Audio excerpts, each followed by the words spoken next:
Something that we're able to manage. It's just that unfortunately, we were nursing it at home. We thought everything was gonna be fine, but it's not. It got a little bit out of hand, so now that's why we have to go. Okay, so it's an issue that you've been dealing with prior to today, Yeah. but it's getting a little. It escalated today, unfortunately. Okay, so, all right, if, I mean, certainly we will do our best to accommodate you by 5 o'clock, maybe even a little earlier today if that, but, if that's, if we can accommodate, like I said, are you gonna be able to concentrate Yes. for the rest of the day? Yes. Okay, all right, and we'll certainly do our best. And we'll readdress it as the afternoon gets a little later. Also, we'll certainly be taking breaks, and you can check Yes. and see, you know, if you Yes. need to leave suddenly. If you do, you do. Okay. So, it is what it is. So just keep us posted, and we'll take our usual regular breaks, and we'll know a little better as we get started how our afternoon's gonna go with witnesses, okay? No You problem. kinda get a feel, you know, we'll quit when a witness is done, Yeah. and hopefully we'll be at a good spot, all right? Awesome. Thank you All for right. your consideration, and thank you for all Okay, this. absolutely, and like I said, if during one of the breaks you need to go, Okay. just call it, we're good, you Okay. know, and we appreciate the time you've been here, but, or if you begin to not be able to concentrate, just let me know, and we'll take care of it, okay? Not a problem. Thank you so All right. much. Thank you, number 9. You can probably go in your regular seat. Okay. All right.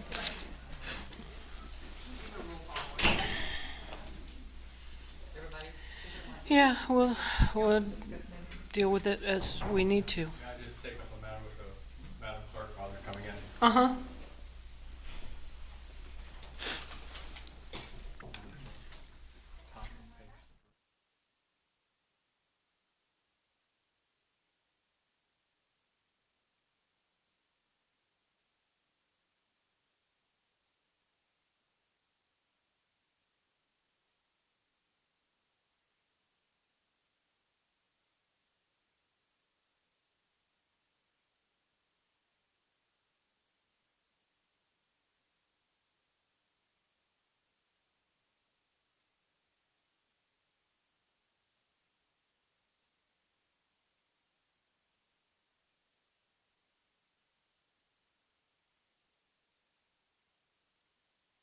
Thank you, Deputy.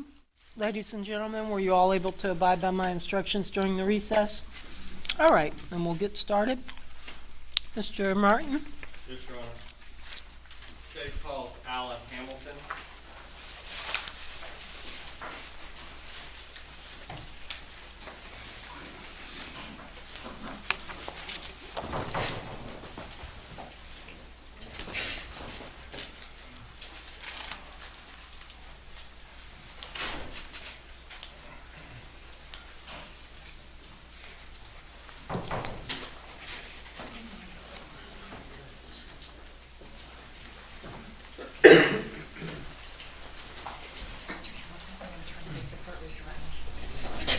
Do you solemnly swear or affirm the testimony you shall give in this cause will be the truth, the whole truth, and nothing but the truth, so help you God? I do.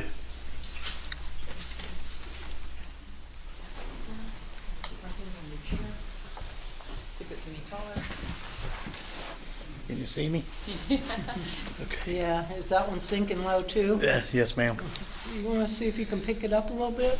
So there's a handle on the side. Yeah. Those darn things, I have the same trouble over here. I'm vertically challenged, so All right, good okay, I deal. think that'll work. Go ahead, Mr. Martin. Hey, John. Good afternoon. Good afternoon. Would you state your first and last name for the court reporter? Would you spell the name, your last name? Alan Hamilton, Hamilton. Mr. Hamilton, what city do you live in? Bushnell. Are you retired? Yes, sir. Retired from the Sumter County Sheriff's Office? Yes, sir. What year did you retire? 2019.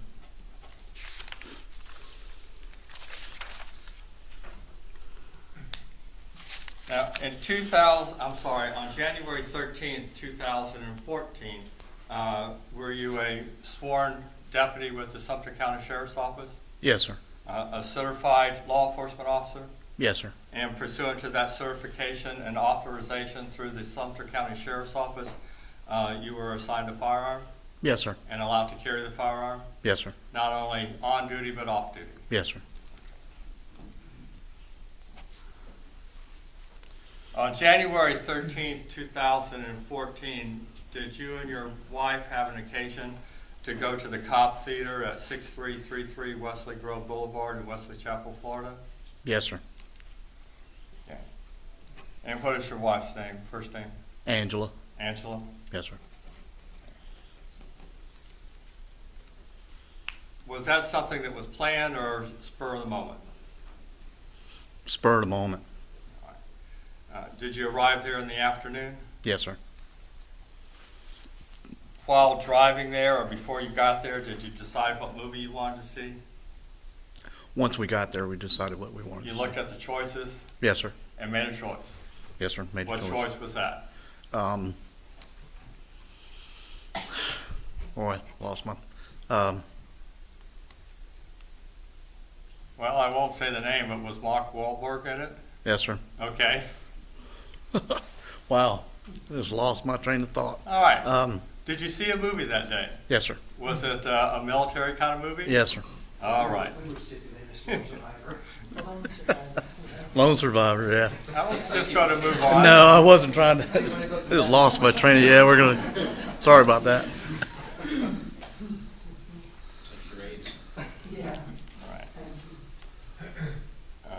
And did you go into a movie theater that had a cinema bistro in it? Yes, sir. And do you recall that as being Theater 10? Yes, sir. What I'd like to do is, after you purchased your tickets, did you buy anything at the concession? Yes, sir. After you went through the lobby, went through the concession, made your way to Theater 10, you go up the ramp, I want to take you to that point, then we're going to discuss where you went, okay? Yes, sir. Yes, sir. All right. So we're in there and we're up the ramp and we go in and now we have the theater with the screen and the bistro, correct? Yes, sir. Okay. As you come in, tell us what the lighting conditions were when you came in. You can still see, but are low. They were low? Yes, sir. All right. Could you see other patrons had already taken their seats? Yes, sir. Could you see the aisles to walk down? Yes, sir. When you walked in, was there anything playing on the movie screen? Not that I recall. If Okay. it was, it would have been commercials. Commercials to make you hungry to go eat, something like that? Correct. Okay. Any type of music playing along with those? No, sir. Okay. When you came in and you looked around, did you and your wife make a choice where you wanted to go? Yes, sir. And do you have a particular area when you go to the movies that you would like to sit in? Yes, sir. Where is that? Higher ground. Higher ground? Yes, sir. All right. In the middle or close to an aisle? Close to an aisle. Okay. Did you in fact have an opportunity and were those types of seats that you'd like to sit in available when you entered? Yes, sir.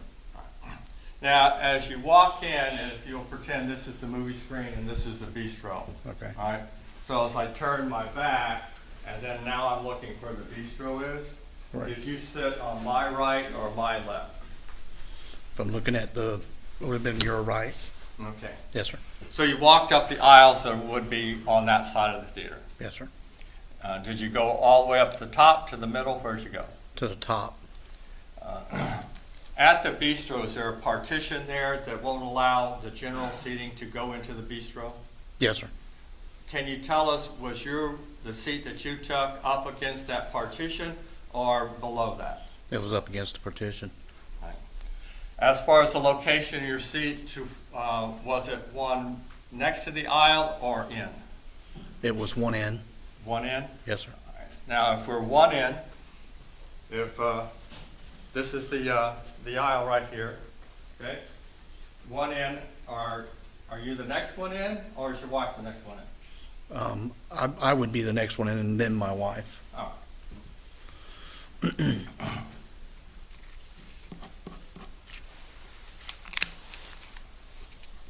Now, while you were sitting there, we're going to talk about once you took your seats. Once you took your seats with the lighting from the house lights, if you will, which you said were low, along with whatever ambient light comes into the theater from what's up on the screen. Could you see other people coming in?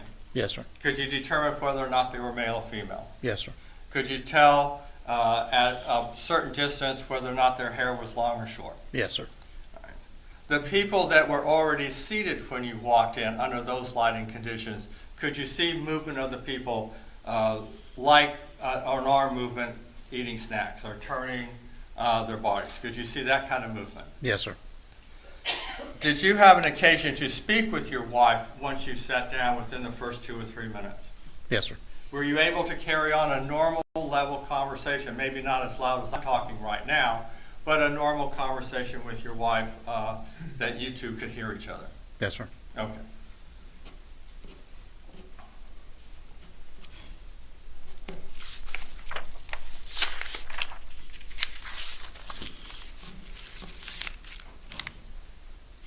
When you came in, there was commercials.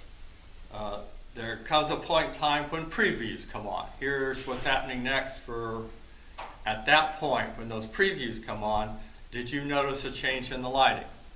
The house lights. Yes, sir. All right. Did they go up or down from when you first came in? They went down. All right. Now, the English language is what we have. Pretty means a lot to different people. You know, pretty is what you think it is. That's just an example. So when we try to describe the lighting as to dark, dim, pretty dark, whatever, you can see. So let's not do that. Let's just talk about what you could see, Okay. all right? Yes, sir. Because it doesn't matter. Just what can you see? So when those lights change, whatever the level you want to describe it, let's talk about what you could see. Yes, sir. All right. When those lights change to that different level, could you still see your wife next to you? Yes, sir. Could you see people seated in their seats 2 or 3, 4 rows in front of you? Yes, sir. Could you see people walking in from the little hallway that's there when you first come in? Could you see people walking down in front of the screen? Yes, sir. Could you see people walking up the aisles? Yes, sir. When you saw the people seated in their seat, could you see movements from at least their shoulders, arm movements, head movements, turn? Maybe Yes. not what their legs were doing, but Right. you could Yes, still sir. see that. Yes, sir. When you look to your right, could you see people to your right beyond where your wife was seated? Yes, sir. All right. Could you see the individuals all the way down to the other aisle? Yes, sir. All right.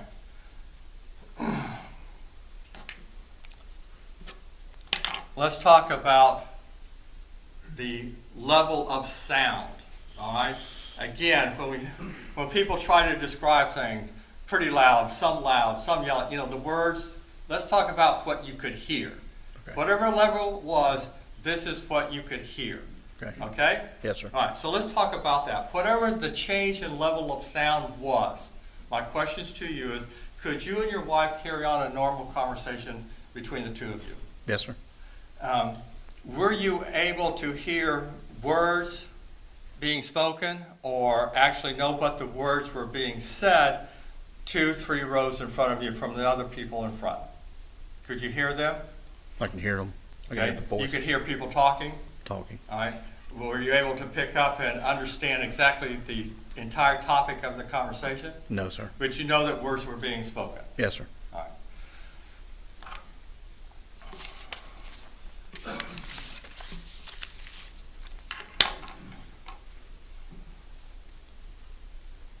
During this event, did you later learn that Mr. and Mrs. Oulson were shot in the theater?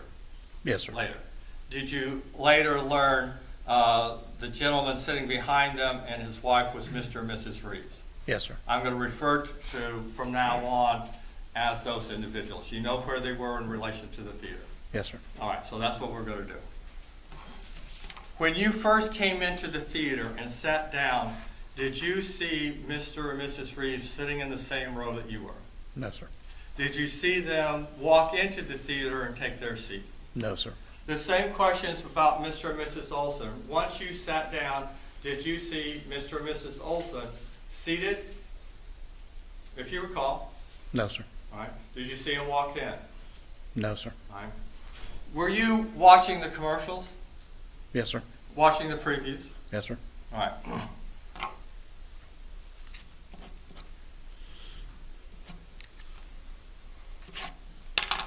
Prior to January 13th of 2014, had you ever met Mr. and Mrs. Oulson? No, sir. Had you ever met Mr. and Mrs. Reeves? No, sir.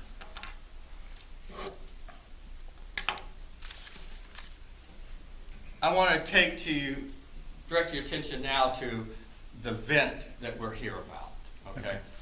So let me start where you had that snapshot of what took place. Yes, sir. All right. Now, you were watching the previews. Yes, sir. Occasionally, would you look around? Yes, sir. And occasionally you look back? Yes, sir. So that's what I mean by a snapshot. Your vision is not like an eagle where you take everything, right? Yes, sir. All right. So, but you were looking around. And what, I'm gonna object again, I've been lenient, but he's testifying. It's leading, it's improper and direct. okay. All right. Do you have eyes like an eagle? No, sir. Can you see with 20/20 vision out to your peripheral? No, sir. In order to do that, do you have to look around? Yes, sir. All right.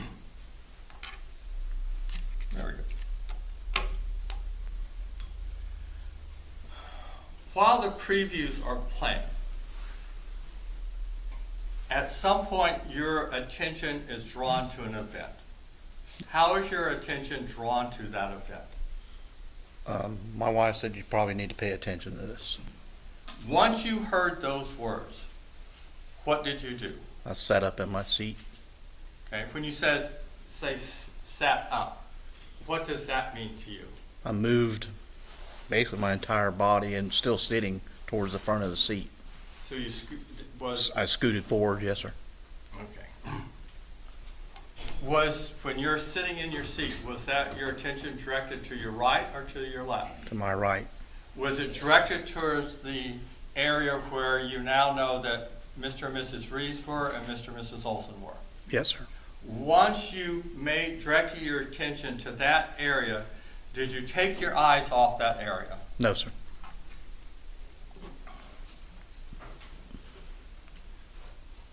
When you looked in that area, we're going to go step by step. First look, what did you see? I seen Mr. Oulson propped up on a chair. And the row, which would have been in front of us, but further down to my right again.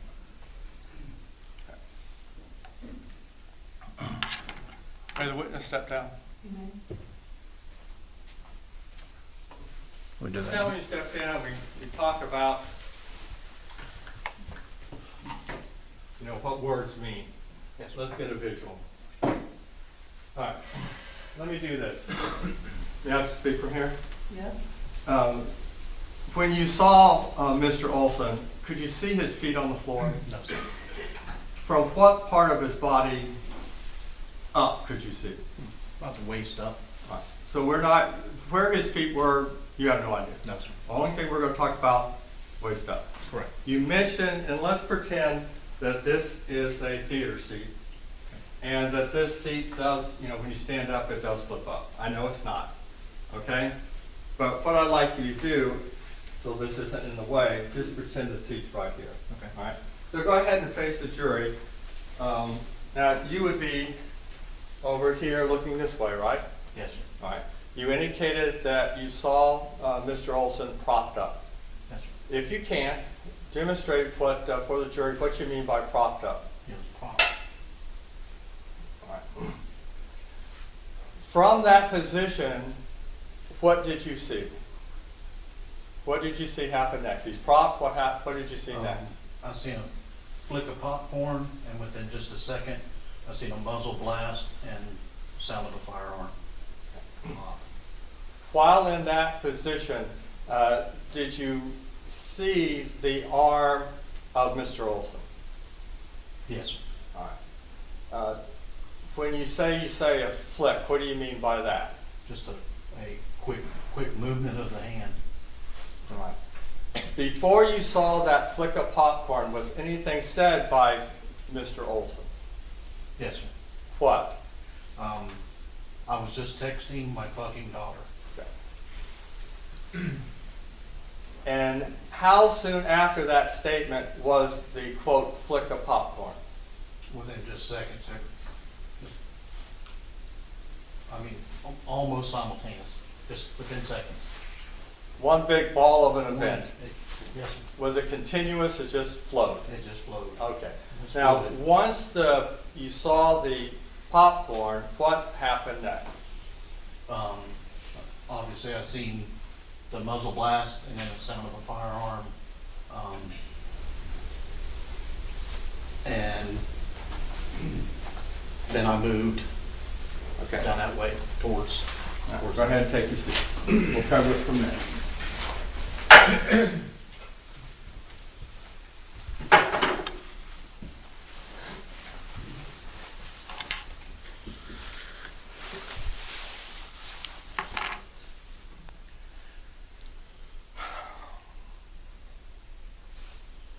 We're at the point where you make your observations. So let me ask these questions. Tell the jury what you saw.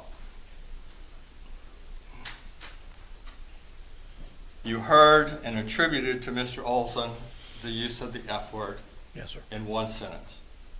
My question to you is, at the time that your attention was drawn to Mr. Oulson, did you ever hear him use the F word in any other string of sentence at all? No, sir. One time. Just the one time. Can you characterize the best you can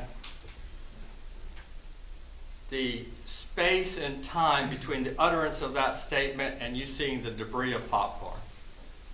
Just a second or so, just a couple seconds. And can you characterize in the space of time, the best you can, the time between you see the debris of popcorn and the muzzle flash? Again, just a couple seconds.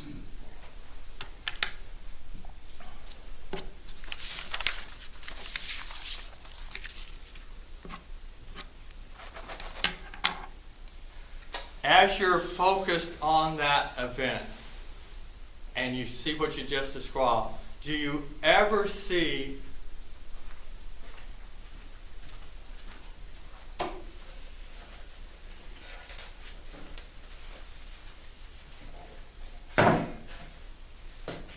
Mr. Oulson standing in the seat of his chair? No, sir. Do you ever see him trying to climb over his chair towards Mr. Reeves? No, sir.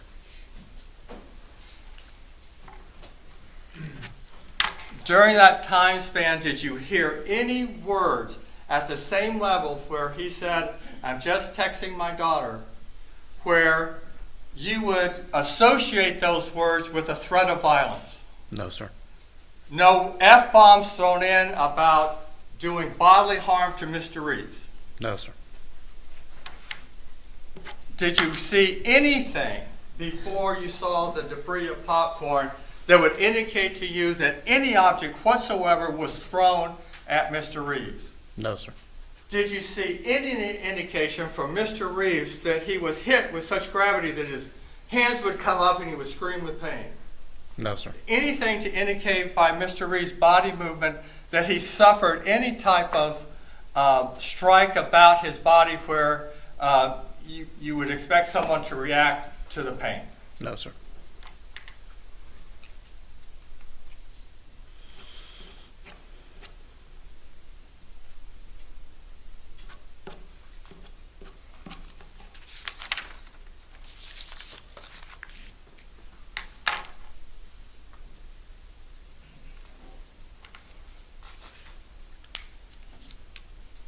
When you looked over, we just talked about what you did see, but when you looked over, when you first looked over, was there anything about that situation that you thought you needed to intervene at that point?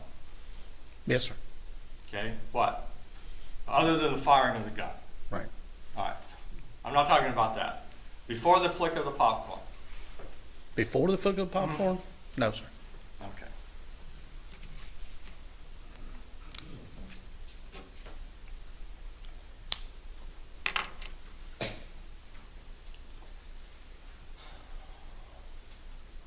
We have the shot fired. What action do you take? What do you do? I stand up, make my way down the aisle, over to Mr. Reeves or to that area, and I observed Mr. Reeves sitting down and a firearm in his left knee. Okay. Now you see the firearm. Yes, sir. You know a firearm. You know what a shot sounds like. Yes, sir.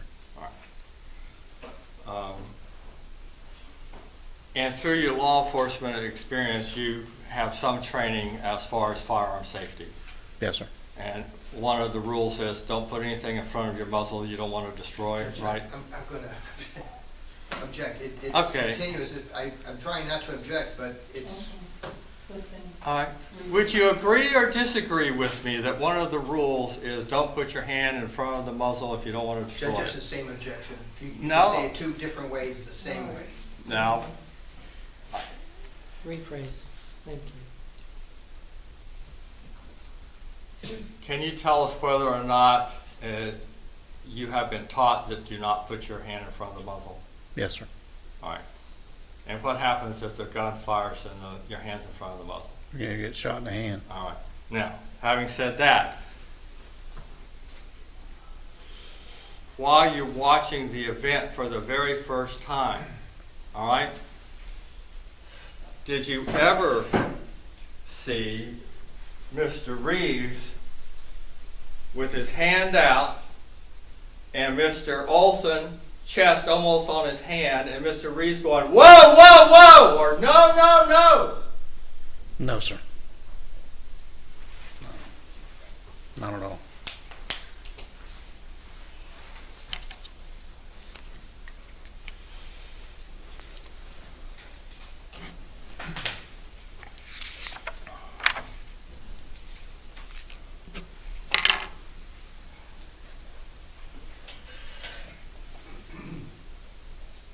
When you're walking towards Mr. Reeves after the shooting, what are your thoughts as you're walking up knowing that there's a gentleman there, Mr. Reeves, that has a firearm on his knees? What are your thoughts? On relevancy.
As you were walking forward, did you keep your eyes where you perceived the firearm to be? Yes, sir. All right. Why were you doing that? Just to try to find who was at the other end of that firearm. Tell us whether or not there were any other people seated in seats as you walked. Yes, sir. There Okay. was Go ahead. an elderly couple that was seated obviously to my right as I walked that way, and then next would have been Mr. Reeves and his wife. Once you got to where Mr. Reeves was, what was your next action? Reached down and, I observed a firearm on his left knee. I reached down and grabbed the firearm. As you walked up to him, were your eyes looking towards him sufficiently so that you could see his entire body? Yes, sir. What, if anything, did you notice about his eyeglasses? They were on his face. Normal or obscured? Normal. Yes, sir. While you walked up, did you see any body movement with his hands towards his face as he walked up? Yes, sir. He leaned back and pushed his glasses up above his head. Okay, is that when you got to him? Sir, yes, sir. All right, so let's talk about that. Once you got up there, we're going to jump just a little bit out of order, but you said he did that. What did Mr. Reeves say to you when, as you demonstrated, he was pushing up his glasses? He said he thought he had something in his eye. Something in his eye. In his eye, yes, sir. And show us again, what did he do with his glasses? He pushed his glasses up on his forehead,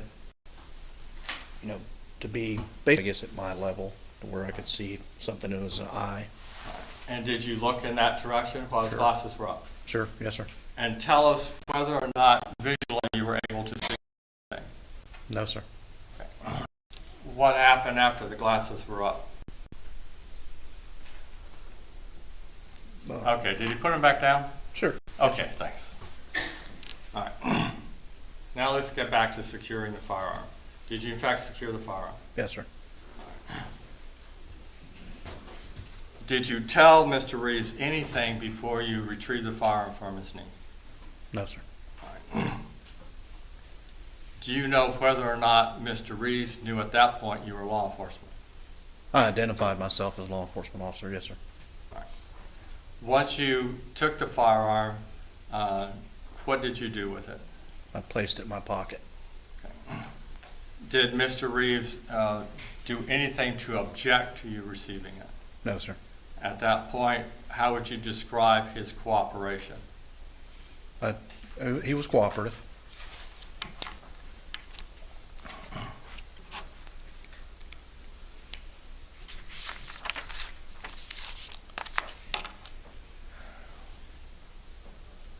How long were you with Mr. Reeves until law enforcement responded to the theater? I don't know, 20 minutes, so. During that time, where was the firearm? It's in my back pocket. Approach, Your Honor.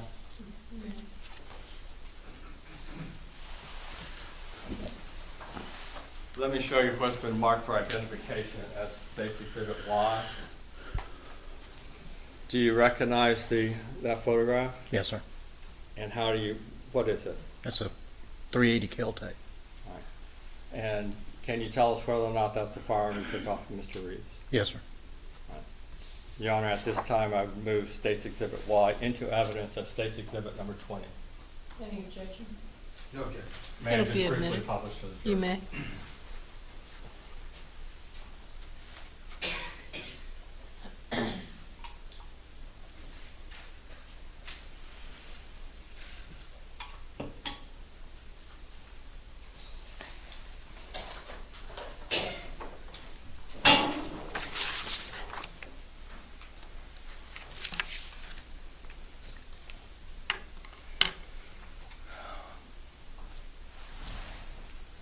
We're going to take this time period, this 20 minutes, while law enforcement, several different topics, okay? Okay. Topic number one is the location of Mrs. Oulson. During that time period, were you aware of where she was? Yes, sir. Okay, where was she? She was just to Mr. Olson's right. Talking about after the shooting. She was one or two seats separated from him. Okay. Once you got up there and retrieved the firearm, do you know the location of Mrs. Oulson? Mrs. Olson? No, sir. While you're standing there with Mr. Reeves, describe to us the actions of the other patrons in a general fashion. What was occurring right after the shooting as far as the other patrons? Some of them left the area. Some were trying to perform CPR on Mr. Oulson. From your location of standing there with Mr. Reeves, did that location provide you an opportunity to see Mr. Oulson where he was? No, sir. All right. Could you see the patrons there? Yes, sir. Okay. Now I need to take you back just a little bit. Before you get the firearm, you're walking forward. Do you see Mr. Oulson after he's shot? Yes, sir. As you walk towards Mr. Reeves, do you hear anything that Mr. Oulson says? Yes, sir. What do you hear him say? Can't believe he shot me.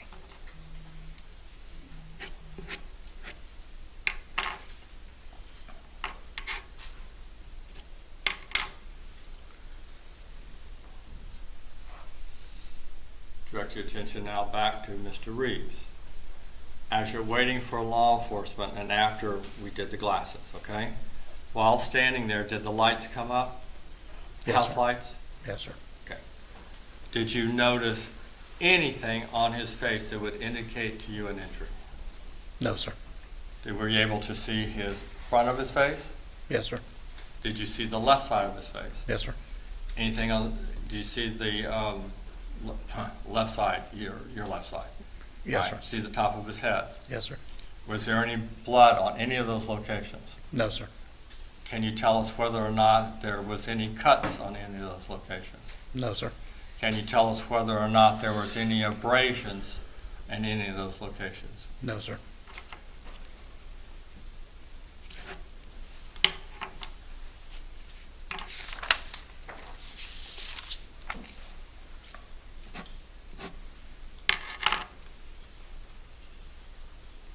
House lights are up and you're still with Mr. Reeves. I want to talk about your observations away from Mr. Oulson and Mr. Reeves. All right. While standing there, did you have an opportunity to look in the area of where Mr. Reeves' feet were? Yes, sir. Can you tell us whether or not there were any items on the floor? Popcorn and a cell phone. You recall anything else? No, sir.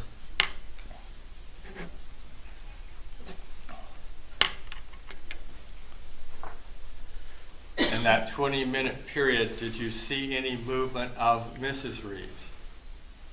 After the shooting, you're standing there waiting for law enforcement. Yes, sir. What did she do? She eventually got up and left, but she had moved over away from Mr. Reeves. Okay.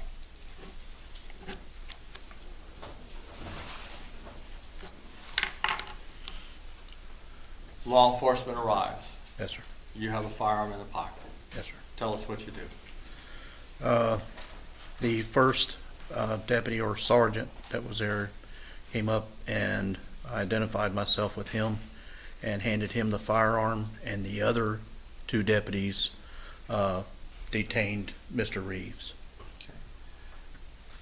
At that point, was your off-duty law enforcement kind of / civilian duties over with? Yes, sir.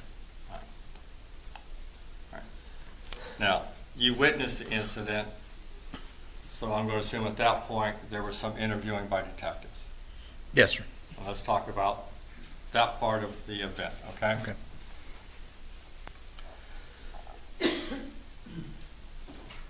Did your wife remain in the aisle in your general area while you stood by Mr. Reeves? Yes, sir. After those duties were gone, did you and your wife leave the theater? The theater? No, sir. All right. Did there come a point in time when you were given a piece of paper? Yes, sir. What instructions were given to you when an officer gave you that piece of paper? Just make a statement of the incident on the statement form. All right. Did you in fact do that? Yes, sir.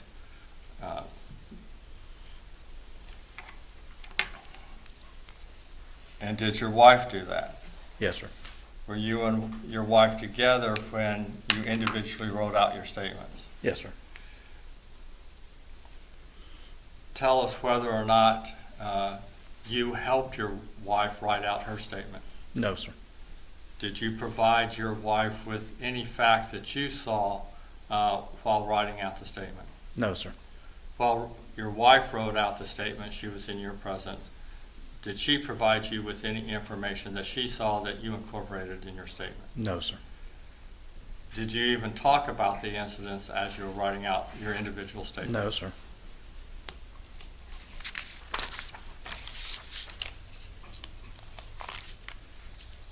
Before writing out those statements,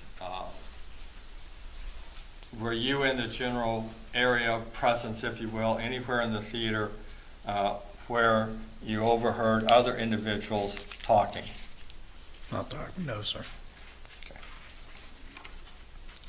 As you sit here today, do you have any recollection of hearing anyone comment on the incident?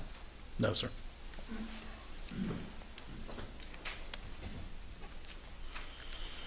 While still at the theater, after writing out the statements, were you interviewed? Yes, sir. Tell us whether or not both you and your wife were interviewed. Yes, sir. And tell us, were you present when your wife was interviewed? Yes, sir. Why? She was pretty upset over the whole ordeal, so I basically stayed with her just to kind of keep her calm. Where did the interview take place? It was in a like a child's daycare center within the theater. When the interview took place in relation to your wife and the individual taking the interview, what was your location in the room? I was sitting behind her. Okay. Could you hear the questions and answers? Yes, sir. And tell us whether or not at any time you verbally interjected during the interview. No, sir. At any time, tell us whether or not at any time you made any noise, facial expressions, whatever, that would indicate a displeasure as to what your wife was saying, No, sir. or to indicate that she might be wrong about what she was saying. No, sir.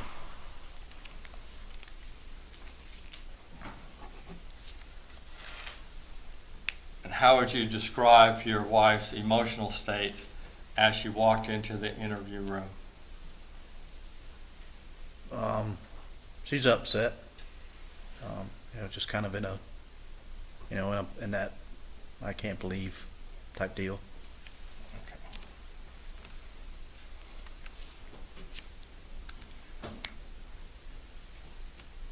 Did your interview take place before or after your wife's? Mine was before. Was your wife present during your interview? Yes, sir. Same situation Yes, sir. as far as location? Yes, sir.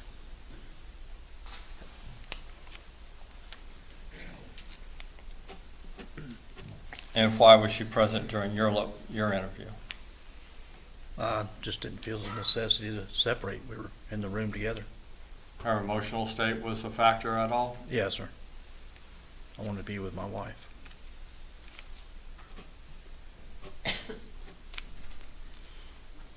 Before you completed your written statement or before your interviews, did you and your wife discuss individually what each other saw? No, sir.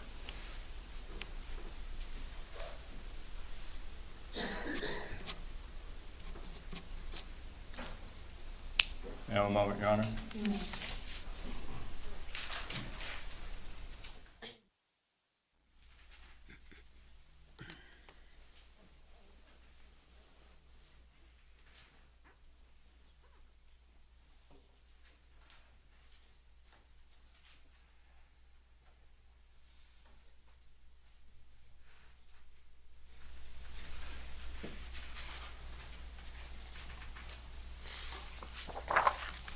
No further questions. Thank you. Cross. Yeah, Your Honor.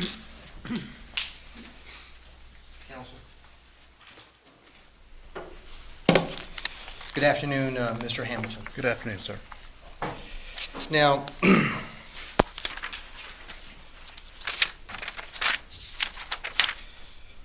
let me just briefly go through a little bit of your background, Mr. Hamilton. You are retired, congratulations. Thank you. Yes, sir. Mr. Hamilton, you started your law enforcement career as a detention officer, is that correct? Correct, yes, sir. And who was that for? CCA. And what is CCA? I can't remember the CCA Corrections Association. It's a private business. Corrections of America or something to that Correction, effect? yes, sir. Corrections of America or something to that effect. It's been a Okay. long time. And you were there for quite a few years? Yes, sir. And then you went to, I guess, the Brooksville Police Department, is that correct? Yes, sir. And you were there for about 5 years as a road deputy. Yes, sir. And then it's my understanding, you then went to Sumter, is that correct? Yes, sir. Okay. Now, you were in Sumter, I guess, until your retirement. Yes, sir. Okay. While you were at Sumter, you changed a little bit in your positions, correct? Yes, sir. You started as a patrol officer. Yes, sir. At some point, you went to a school resource officer. Yes, sir. You went to a detective. Yes, sir. You felt like things were overwhelming in the detective division, so you wanted to go back into patrol. Yes, sir. Okay. Now, I think you indicated in direct examination that as a law enforcement officer and with your training, even when you go into a theater, you want to sit at the very, very top, right? Yes, sir. Okay. And it's because you want to obviously not have people behind you, you want to have people in front of you so you can see what's going on. Correct. That's just part of the life of a police officer, right? Yes, sir. Okay. Now, you were seated at the very back. In the very back, there's a wall, correct? Yes, sir. Okay. And that wall's what, about 6 foot tall? Yes, sir. Okay. And as a result of that, your seats don't recline as much as the seats in front of you. I don't recall how much they recline. I was sitting back in mine, so. You're lounging, you're kind of, right? Yes, sir. And so is your wife. Correct. And your wife is seated to your right, Yes, sir. and you believe there's about 7 to 9 seats between you all Yes, sir. and Mr. Reeves, correct? Yes, sir. And in between you all and Mr. Reeves, there's at least another couple, maybe 2. Just one more couple. One Best more I couple. remember. Yes, Okay, sir. and how many seats from your seats would you say that other couple was? Just 1 or 2 seats, best I recall. Okay. That was also an older couple, correct? Yes, sir. Okay. Now, your position was that the previews were not playing, correct? When you first came in? Well, first game, no, sir. Okay. And even though the previews weren't playing, you, I think, characterized the lighting as low. Low. Is that correct? Yes, sir. Okay.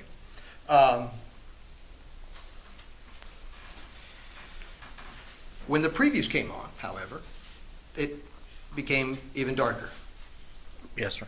And not only that, when the previews came on, or just before they came on, you had this announcement for the patrons like yourself to put your phones away.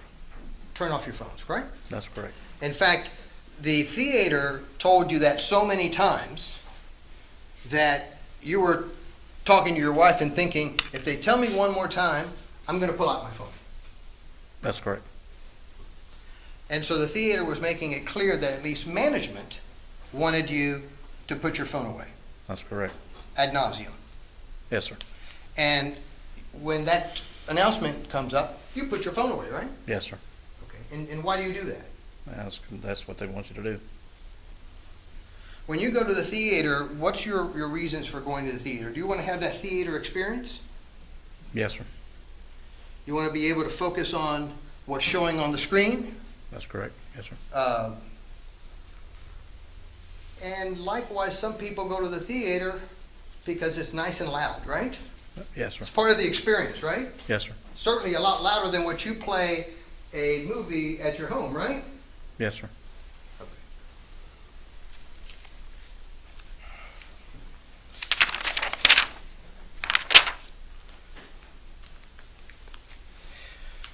When they played the previews there at that theater on January the 13th of 2014, the previews were loud.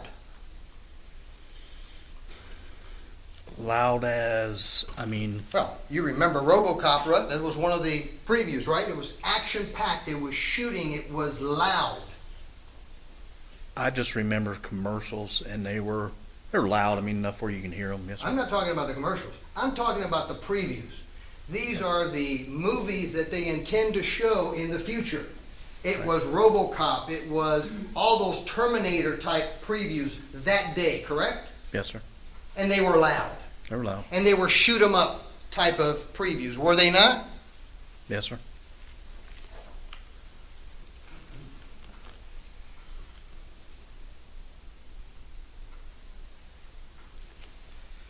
Both you and your wife are seated. You're paying attention to the previews, right? Yes, sir. You're looking to see what's coming up next that you may want to go see. Yes, sir. And it was your wife that had to nudge you to get your attention, to focus your attention on something else. Yes, sir. And when you did that, you scooted up. Correct? Yes, sir. And the first thing that you see is you see a person standing up, correct? Yes, sir. And what you see is really a silhouette, right? That's correct. You don't see the definitions that you see here, right? No, sir. You don't see clear skin color, color of my eyes, right? No, sir. You don't see the color of my frames, do you? No, sir. All you're seeing at that distance is a silhouette. Yes, sir. You know what a silhouette is? Yes, sir. So you're not able to see features. No, sir. And you can only see from the waist up. Yes, sir. But you could tell that that silhouette was yelling in that theater. At one point, yes, sir. Yelling, right? Right. In fact, you're not only making that statement here, yelling. You put that in your own written statement, did you not? Yes, sir. That's correct.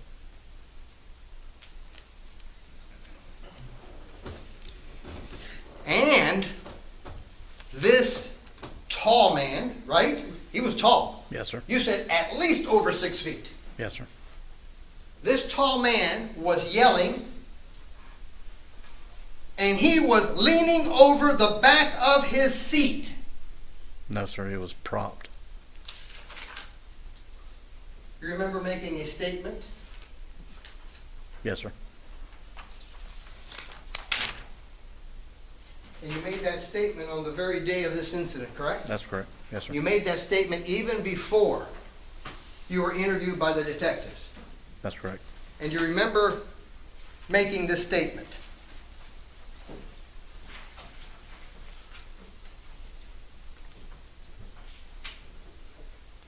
I observed a white male standing up to my right and lean over his back seat and begin to yell something to the effect, I am trying to text my fucking daughter. That's correct. Well, when you made this statement, was it correct? Yes, sir. Best of my And you ability. would agree when you made this statement in 2014 that your recollection was much better on the date of this incident than it is in 2022 today. Yes, sir. Did you have a problem with saying that he was over the back of his seat? Is that a problem? Is that what you mean in the statement that I had a problem? Can I see your fancy chair? That's it. When you came, when the prosecutor was here, this is what you told the jury, that you called propped up. Is Yes. that what you call propped up? Yes, Or sir. was he leaning, as your statement, leaning over the back of his seat? He was not leaning over the back of the seat. Not leaning, even though that's what you put in your statement. Yes, sir. You're correct. You must have been lying then when you made I that statement. object to that characterization. Approach.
So,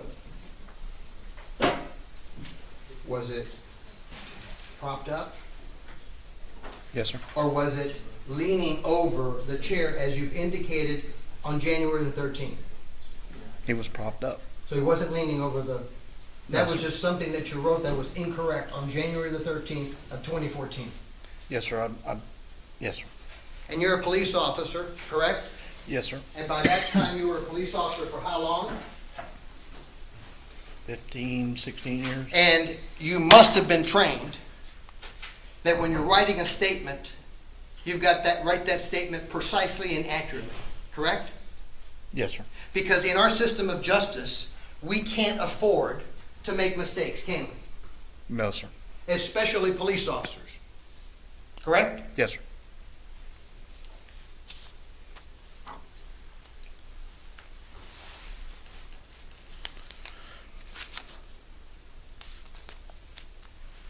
The one thing is that you did not hear Mr. Reeves say a peep, correct? That's correct.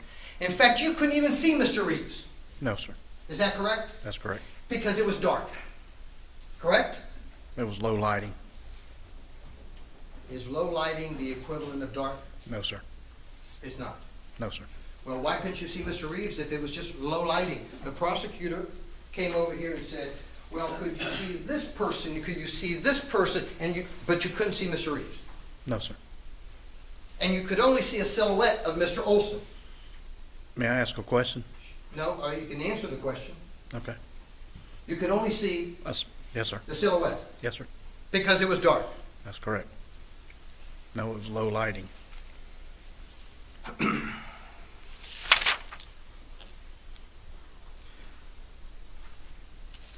When you heard Mr. Oulson,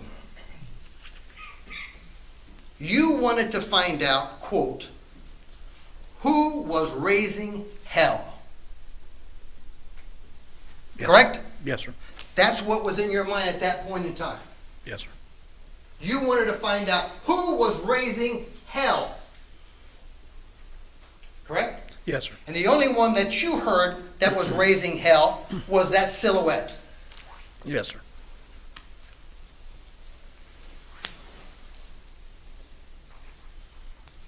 You don't know how long that silhouette, Mr. Oulson, was raising hell, correct?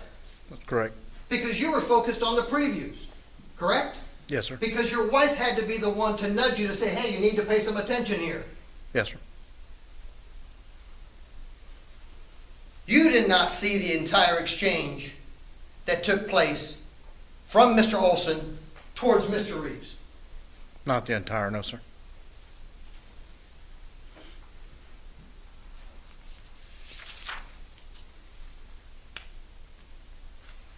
And you had no idea, therefore, if Mr. Oulson had come over that chair on a previous few seconds, correct?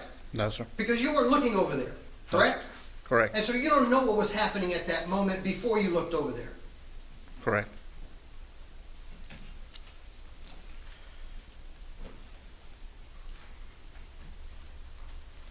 What you do know is that Mr. Oulson was raising hell and using the F word, correct? Using or Well, used? Maybe I should say saying the F word. You want me to say it? He said the F word. Okay. And certainly that alarmed you because to hear that yelling with the F word in a theater is totally out of character, right?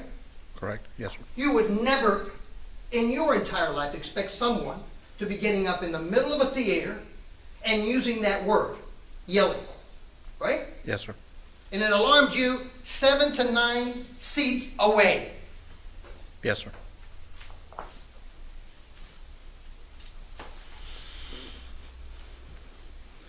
You were doing your best to try to see what you could see, but all you could see was a silhouette and could not even see Mr. Reeves. No, sir.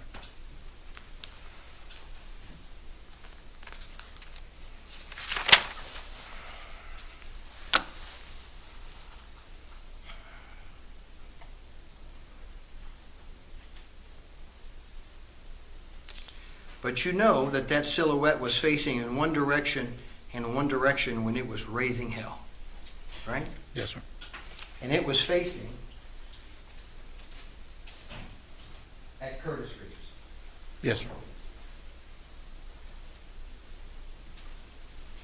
And it was in very close proximity to Curtis Reeves. Yes, sir. And it was tall. Yes, sir.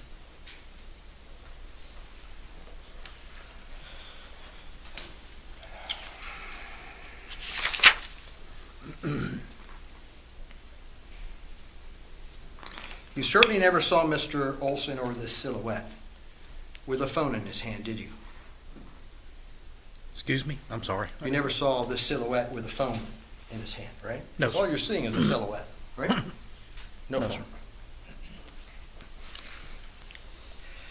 But you say that, I guess you called it a flick of popcorn.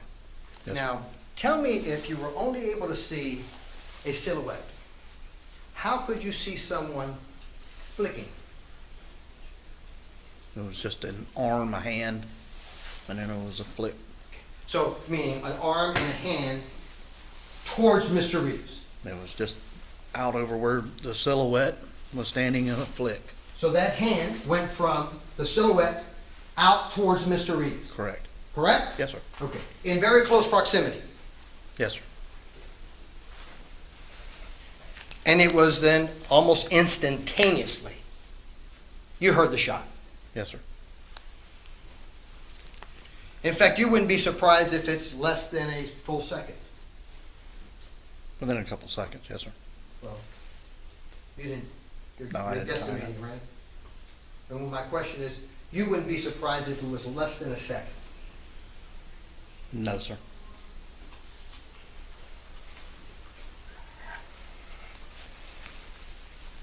You didn't see the gun because it was dark. Correct. And so this is a good one. You couldn't see Mr. Oulson. Couldn't see the gun, No, sir. but you saw popcorn? Yes, sir. How could you see popcorn if you can't see anything than a silhouette of Mr. Oulson, and you can't see a gun, and you can't see Mr. Reeves? How are you able to see a popcorn?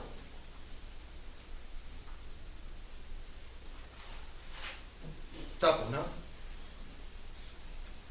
No, it's not tough. It's just, that's what it was.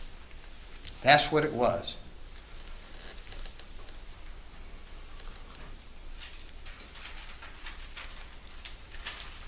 Now, you gave us a statement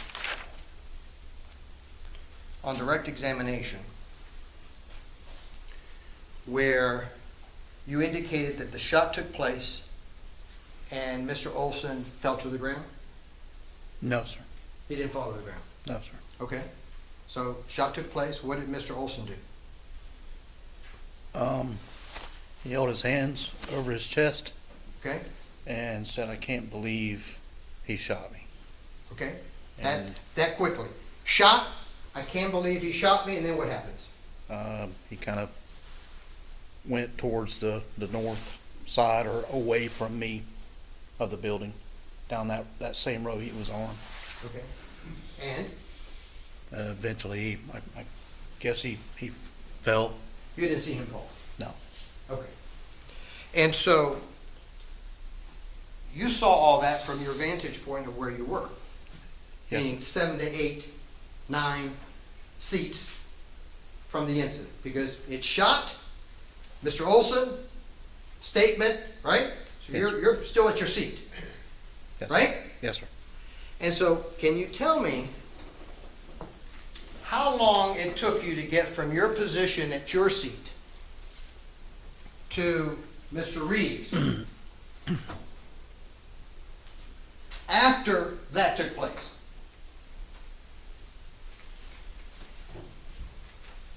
30 seconds. Okay. I wasn't timing it up.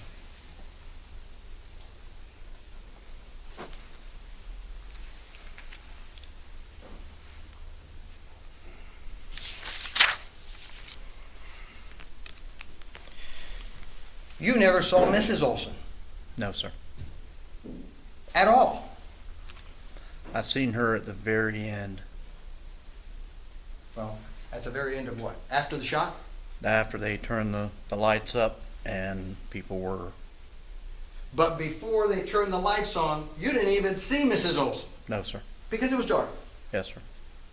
No, it was low lighting. But somehow you said on direct examination that she was seated to the right of Mr. Oulson? Mrs. Oulson?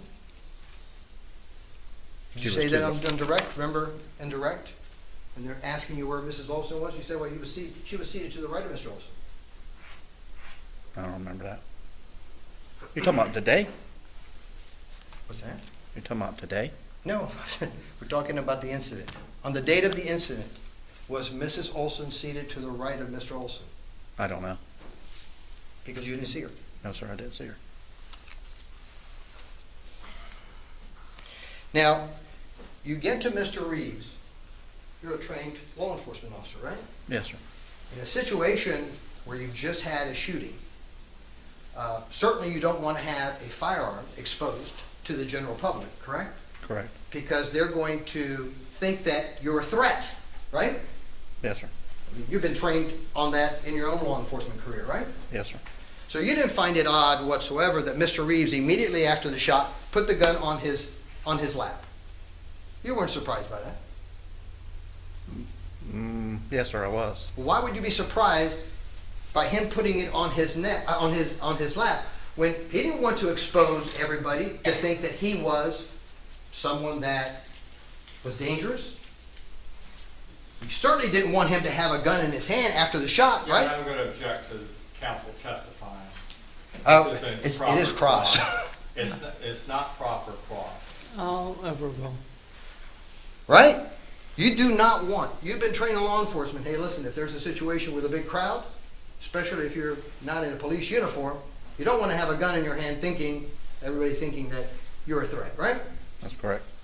And so when you went over to Mr. Reeves, I'm sure you thought to yourself, oh, highly trained individual, he puts the gun Yeah, right on I'm his going knee. to object to that. It's totally speculation. Facts not in evidence.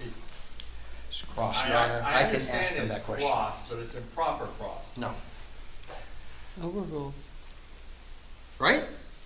You went over there, he said, ah, yeah, put that gun right there. In fact, is that correct? Highly trained individual, put it there. Nobody sees him with a gun in his hand. I didn't know that he was highly trained. No, at that point you didn't, but you must have thought that. Why would you put it on his knee? No, sir, I didn't think that at all. You didn't think that. But I can tell you that when you picked up that gun from his knee, you quickly hit it, right? That's correct. Because you didn't want everybody in that particular theater to think that you were a threat. That's correct. Because you were not in a police uniform. That's correct. And what happens is, if they think you're a threat and somebody's got a gun, now he starts shooting at you, and these poor individuals in the theater may get shot. That's correct.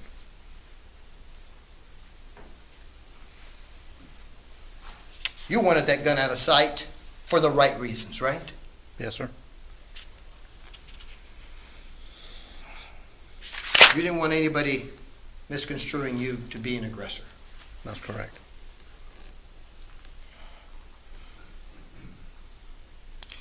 Now, when you went over to Mr. Reeves, pretty close after the shot, and you looked down, can I borrow your chair? Sorry, Mr. Morton. I should have brought my own chair. Mr. Reeves is still seated, Yes, sir. right? Yes, sir. And right between his legs, you're here, right? Standing up. Yes, sir. You look down, and right between his legs, you see a phone. Yes, sir. You being a law enforcement officer, knowing that that could be a piece of evidence, right? Yes, sir.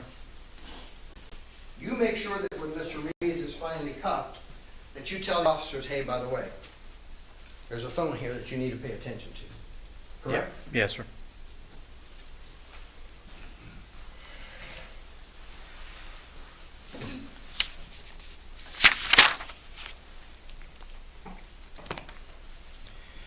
You told Mr. Reeves that you were a law enforcement officer when you approached him. Yes, sir. He told you likewise that he was a retired law enforcement officer. Yes, sir. You didn't have to wrestle Mr. Reeves. No, sir. He was very cooperative, Yes, sir. correct? Yes, sir.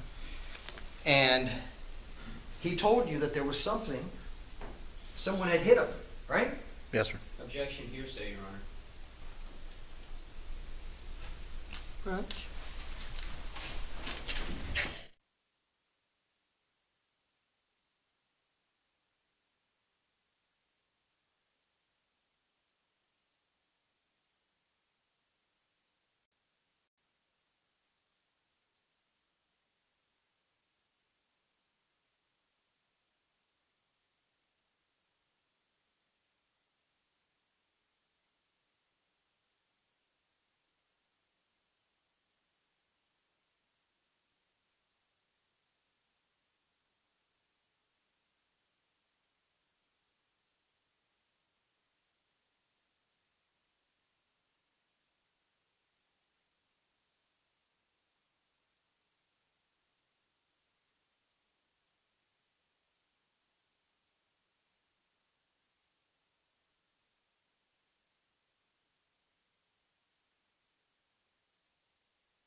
They were talking about something that Mr. Reeves said about something about his eye, but he also told you before he did that he was hit.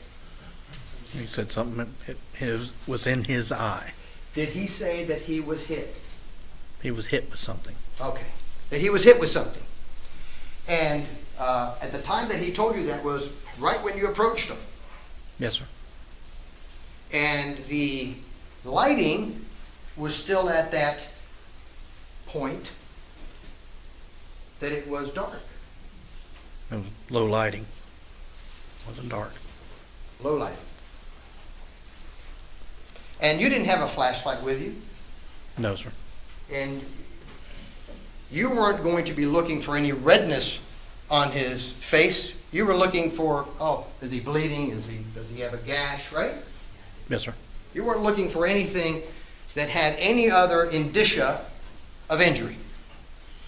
That's correct. Yes, sir. In fact, you didn't even get real close to him, did you? No, sir. In fact, you remember Mr. Reeves' son, Matthew Reeves, Yes, sir. coming up, Yes, sir. and him identifying himself also as a police officer, That's correct. correct? Yes, sir. And you remember him having blood all over his hands because he was the one that was attending to Mr. Oulson, correct? That's correct. And you didn't want to talk to him either. No, sir.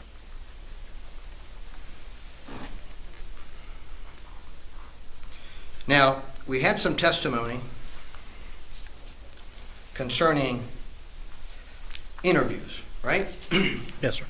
And you've been trained, obviously, in your career, that when they give you a voluntary statement form, you're not telling this jury that some police officer had to come over and tell you how to fill it out. No, sir. You know how to fill it out, right? Yes, sir. You're going to put in as much detail as you possibly can. Preliminary. Yes, sir. And the information that you're going to put in this document, you're going to make sure that it is true, Yes, sir. right? Because Yes, you're sir. going to be placed under oath at some point in time, right? Yes, sir. So it's not a document to fool around with. No, sir.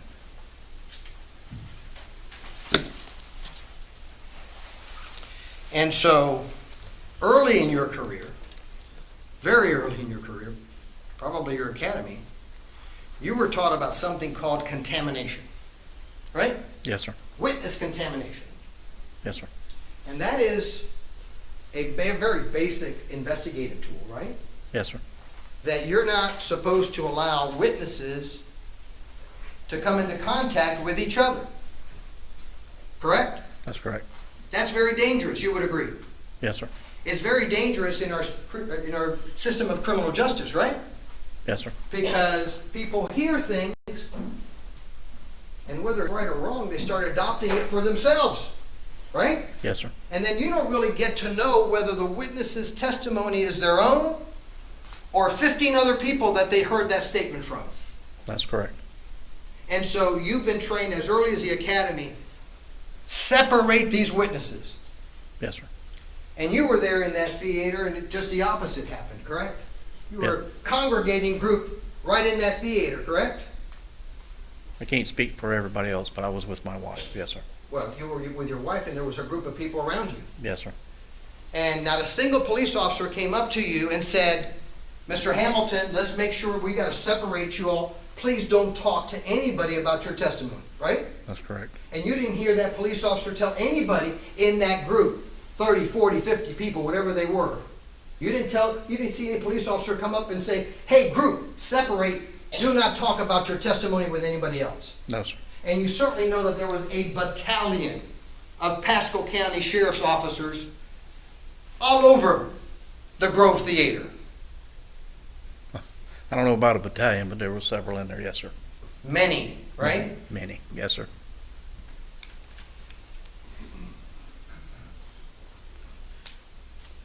And knowing that, you as a police officer, you get interviewed by Detective Proctor, the lead detective in this case, right? Yes, sir. And he interviews you with your wife there, and he interviews your wife with you there, right? Yes, sir. And let's take it one step further.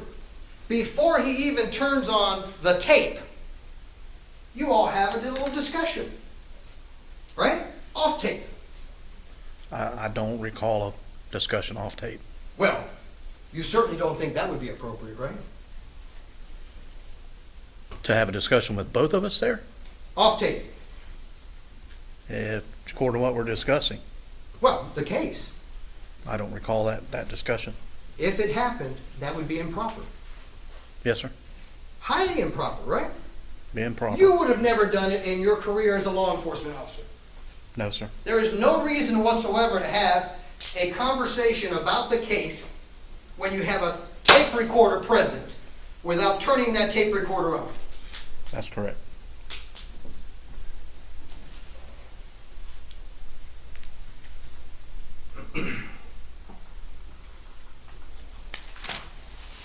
When you went into that interview room, you wanted to tell Detective Proctor what you knew. Yes, Right? sir. Yes, sir. That was your purpose. Yes, sir.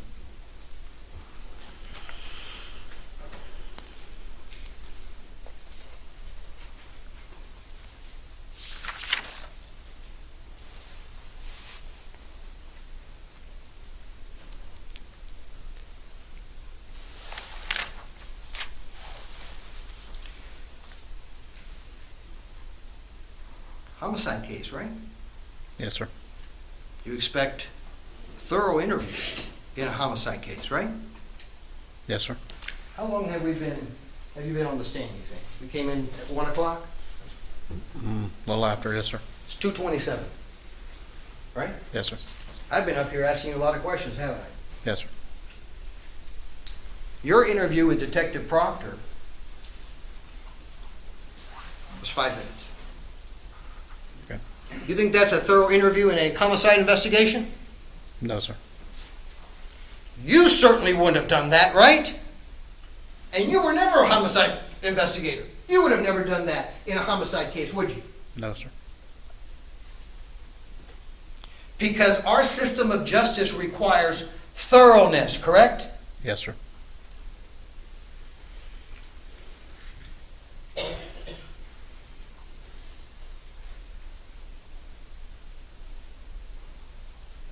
The one thing that you know is that when you went up to Mr. Reeves, took the gun from him, he was concerned for Mr. Oulson. Yes, sir. I have no further questions. Redirect. Very well. May this witness be released? I'll stand by. Mr. Hamilton, you're free to go, but if you get called back, you have to come back, Yes, okay? yes, ma'am. Thank Thank you. you. What's that? I am. Been up and down, up and down. Sir, come this way.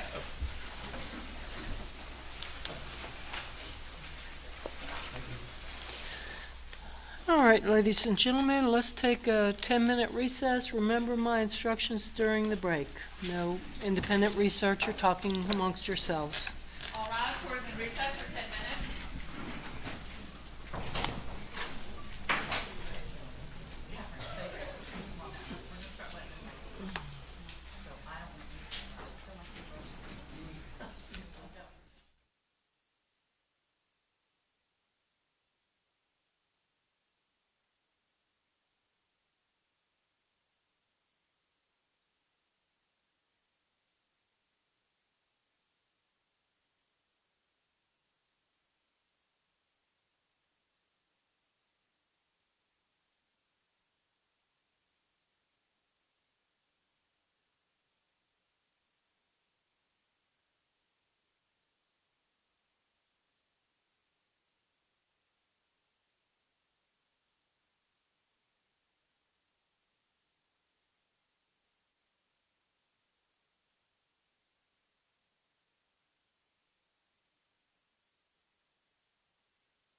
You can be seated, thank you. All right.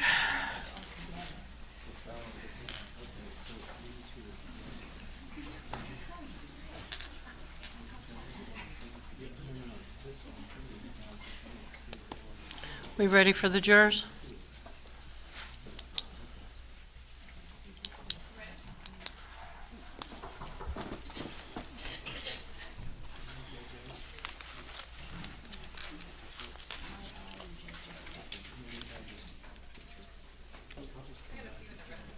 Okay.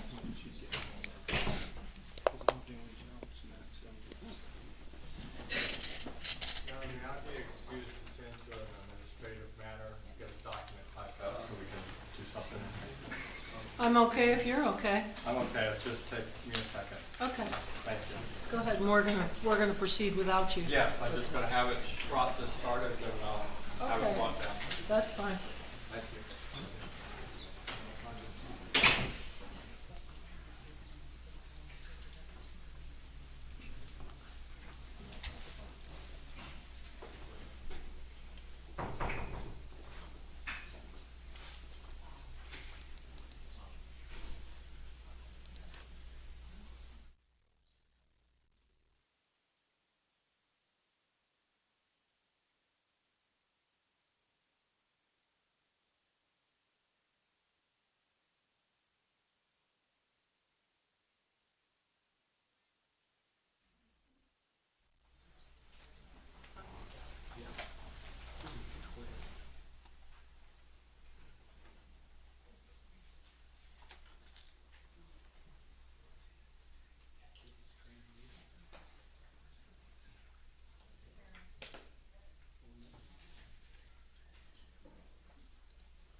Okay.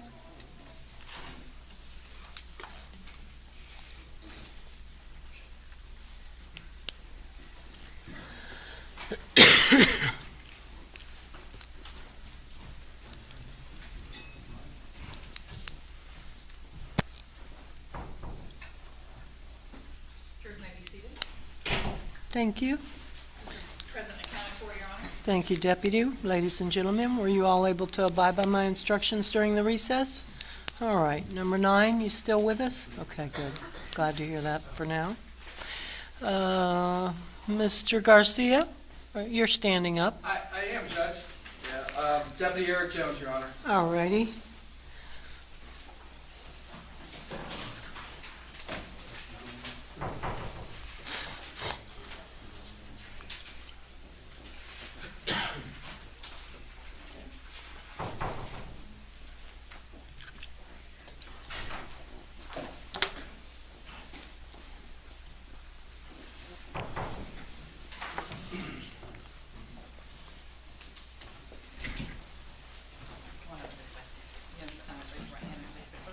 Do you solemnly swear or affirm the testimony you shall give in this cause will be the truth, the whole truth, and nothing but the truth, so help you God? I do.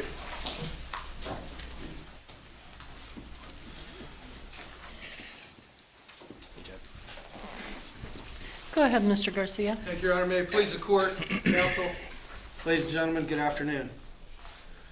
Deputy Jones, good afternoon, sir. Good afternoon, sir. If you would, please, can you speak loudly and clearly into that microphone and direct all your answers to the members of this jury? Yes, sir. All right. If you would, please, can you state your full name Eric Jones. and your profession? I'm a corporal in the training unit at the Pasco Sheriff's Office. How long have you been employed by the Pasco County Sheriff's Office? Coming up on 27 years. All right. And Corporal Jones, directing your attention back to January 13th of 2014, how were you employed by the Sheriff's Office on that date? I was a corporal in training out in patrol as I was learning to become a patrol deputy. Okay. And on that date, were you with Deputy Cardona? Yes, sir. Was he your FTO, so to Yes. speak, at the time? Yes, sir. All right. On that date, did you get a call to respond to the cop theater in reference to a shooting? Yes, sir. Do you recall what time you got there? I believe it was 1:36 in the afternoon. Okay. And when you got there, can you tell us what was going on? The call was for an active shooter at the theater. Okay. Myself and Deputy Cardona entered the movie theater. Okay. The employees there guided us into theater number 10, where the incident took place. All right. Now, let me ask you this question. By the time that you went into the movie theater, was Sergeant Griner already on scene? Yes, sir, along with several other deputies. Okay, which would have been Deputy Robarts? Yes, sir. And at the time that you entered the theater, was the defendant in custody, or were they in the process of placing him in custody? I believe at that time they were detaining them as I entered Okay. the movie theater itself. When you entered the movie theater, did you observe Deputy Griner, who had obtained a Kel-Tec 380 and a wallet from the defendant, handed to Deputy Cardona? At some point, yes. Sergeant Griner gave a black Cal-Tec 380 to Deputy Cardona. Okay, as well as a wallet? Yes, sir. Okay, and you observed that? Yes. And then you subsequently took the 380 and the wallet and you placed it in your cruiser? Deputy Cardona did. I escorted Deputy Cardona when he Okay, took but it there. I you was observed- present. Yes, sir. You observed it? Yes, sir. And then subsequently, it was taken from you by forensic investigator Amy Parrish? Yes, sir. I'm going to object again. They're all reading, and I know this is not a very, Sustained. not important, but. Sustained. Judge, I beg to differ with counsel. I have case law on it. If you want, we can approach. If you want to see it, Okay. Judge, Well, let's hear argument. Come on up. let me get the case law.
Judge, may I approach Corporal Jones, please? You may. Corporal Jones, I'm handing you what's been introduced into evidence. It's State's Exhibit Number 20. Do you recognize that firearm and the wallet? I do. And is that what Deputy Cardona received from Deputy Griner, and then it was subsequently placed in the cruiser, and then Amy Parrish got it from you? Yes, sir. All right.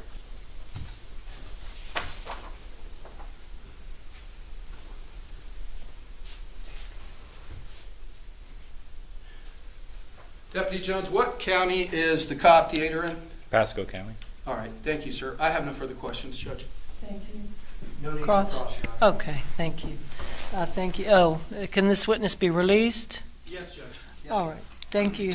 Corporal, you're free to go.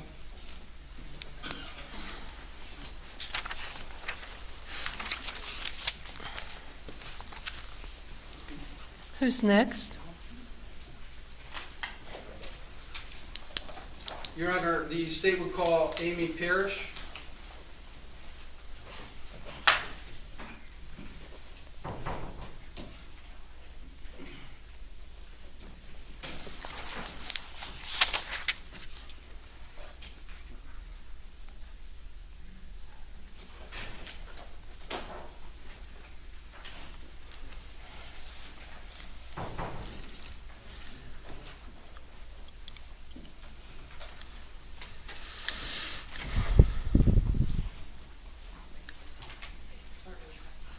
Do you solemnly swear or affirm the testimony you shall give in this cause will be the truth, the whole truth, and nothing but the truth, so help you God? I do.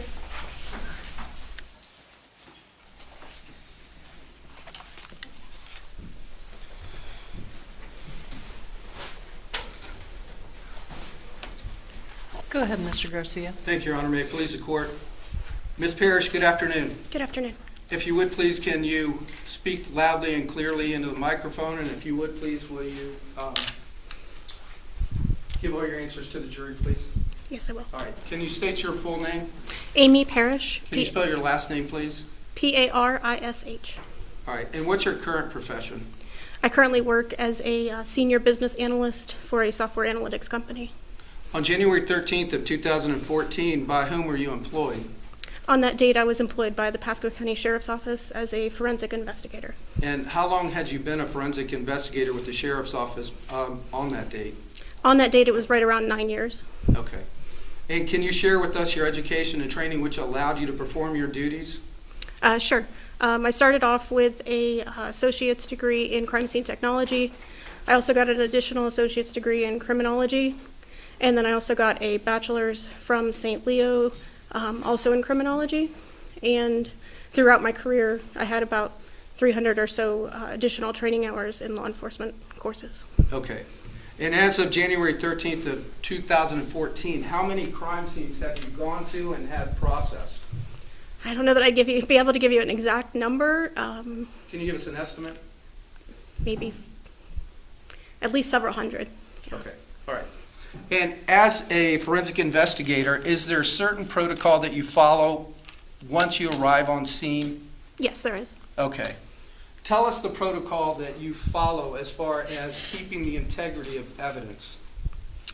Keeping the integrity of the evidence is we want to make sure that we document and collect everything properly, making sure we're using the right protocols when collecting items of evidence, such as using gloves and using the proper tools, and just making sure that the evidence is protected in its best way and properly documented and collected.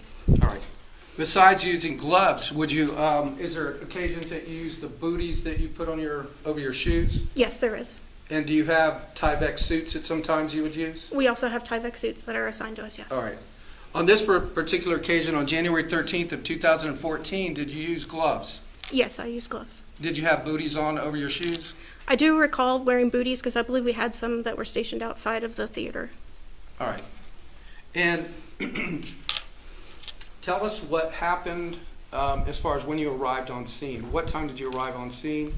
I got there at 14:27, which would be 2:27 p.m. that day, and I met with Captain Steffens, who was my supervisor at the time, and other forensic investigators there. Okay. Did Captain Steffens give you a debriefing of what had occurred?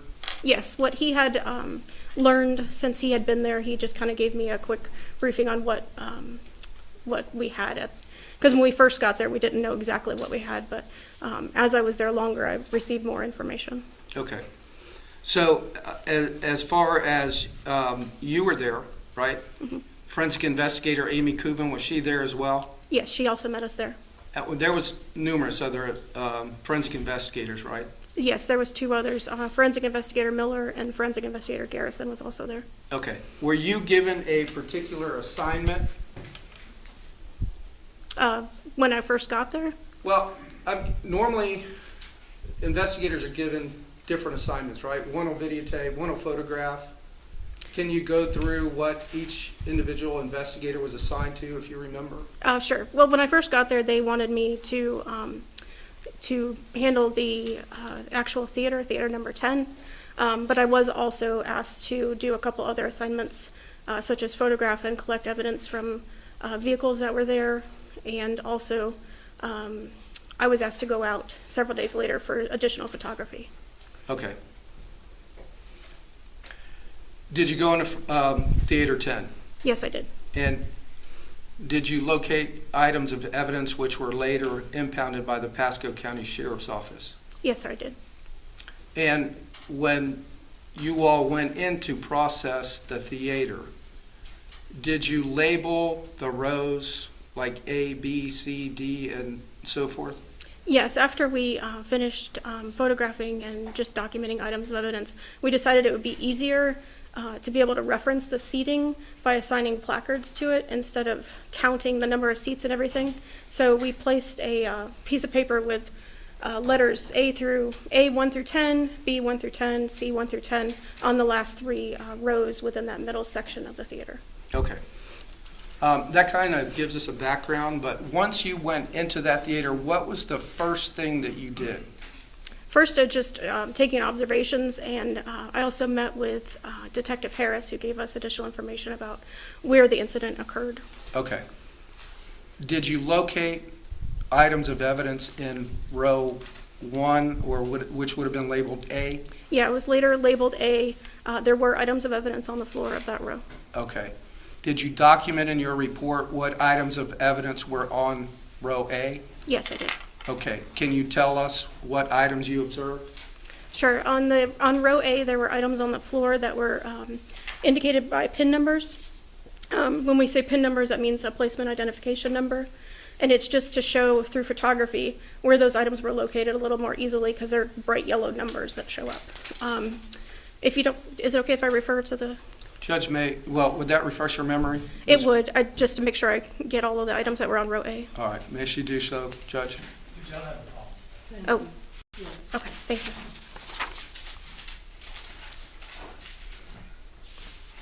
So on the back, on that floor, there was a open package of Skinny Cow chocolate, like a treat packaging on the floor. That was pin number 11, and that would have been in front of seat A8. So that very back row, which was labeled A, and it would have been the eighth seat in. And then also there was a popcorn bag that was tilted over and had spilled popcorn. That was identified as pin number 12. And next to that was a white iPhone that had a black casing over it. I also indicated that there was a beverage cup in the 9th seat of that row, and that would have been in the left arm if you were sitting in that seat. Also on that row, there would have been a 380 auto spent casing, which was identified as pin number 14. Okay. Judge, I apologize, and I neglected to do this. I would like to use, I believe, one of the photographs that's blown up and ask if it's okay with the court if Ms. Parrish steps down so that she can not only talk about the pin numbers, but actually so the jurors can see it.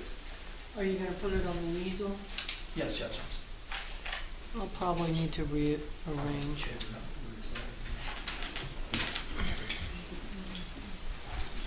I'm gonna sit next to the jury. So I can see.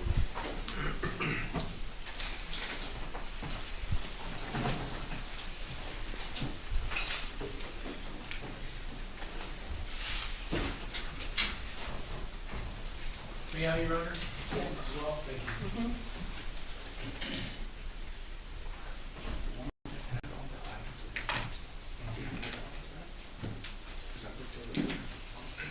I'll make sure you got it. Yeah, I'm looking forward to it. I apologize. Oh, please, Judge.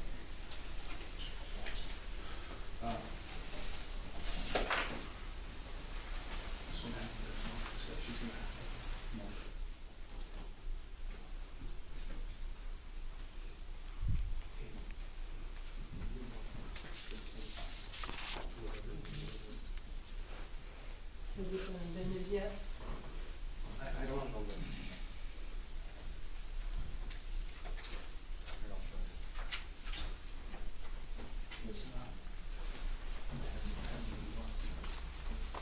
hasn't been admitted yet.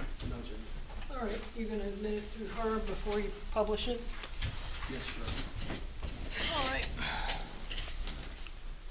Judge, to save some time, we would have no objections to it being admitted. Okay, thanks.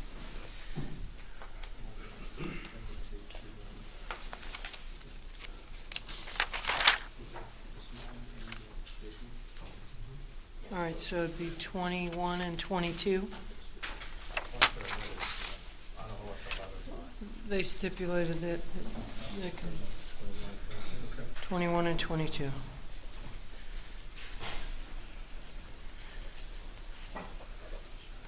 And that's photos of row A with pin numbers? The PIN numbers, Judge, are 11, 12, 13, and 14.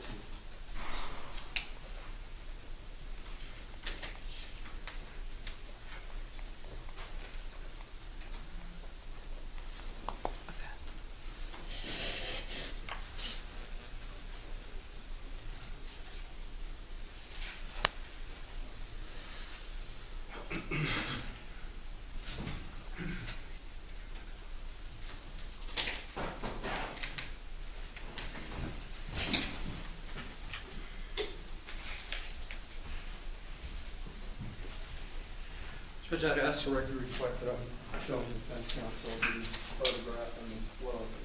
We've taken that. We're good. Okay. It can be admitted in without objection. Thank you.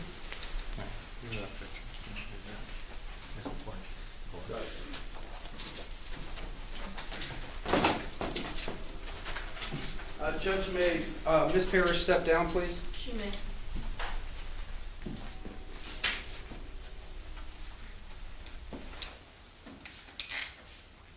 So you're okay, Dina. You reposition. All right. All right, Ms. Parrish, you were previously talking about placards and items of evidence. Can you go through that testimony again, starting with placard 11 or pin 11? Sure. Pin number 11 is going to be that skinny cow package that I spoke about. Pin number 12 is going to be the popcorn bag, the spilled popcorn, and also the white iPhone with the black cover. Pin number 13 is going to be the beverage cup that's in that cup holder on the left side of seat 9. And then pin number 14 is going to be that 380 auto casing that was on the ground below that cup holder there. Okay. If you can retake your seat, please. Sure.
Ladies and gentlemen, we're about to receive several items of evidence into evidence, and what have we just, you just did photos. We've already received several photos in evidence. Any item of evidence, with very few exceptions, will be testified typically by witnesses or stipulation. They'll be entered by stipulation. This and all other items received in evidence will be available to you for your examination during your deliberations at the end of the trial.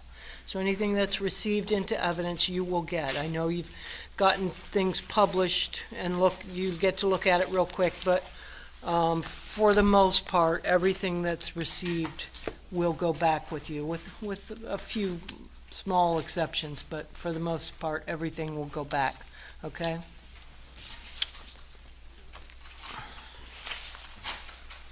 Judge, may I proceed, Your Honor? Go ahead.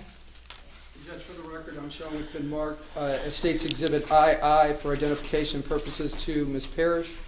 Ms. Parrish, if you would please, first of all, do you recognize the bag? Yes, I do. How is it that you recognize it? I recognize it as item AP11, which is a concealed weapons license that was removed from a black wallet. Okay. And can you look inside and see if you recognize the contents of it?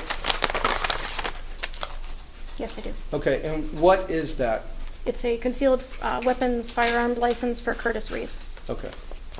Judge, I'll move that into evidence. I believe it's State's Exhibit number 22. 23. 23, I'm sorry, Judge. Moving to State's Exhibit JJ for identification purposes. I'd ask the record to reflect that I'm showing that to Ms. Parrish as well. Do you recognize the State's Exhibit JJ for identification purposes? Yes, I do. And how do you recognize it? This is item number AP13, which is the white iPhone, which we showed as pin number 12 with that protective case. Okay. Can you look inside and see if in fact it's an iPhone with an iCase? Yes, it is. All right. Judge, I'll offer that into evidence at State's Exhibit number 24. It'll be admitted. Moving to KK, I'd ask for...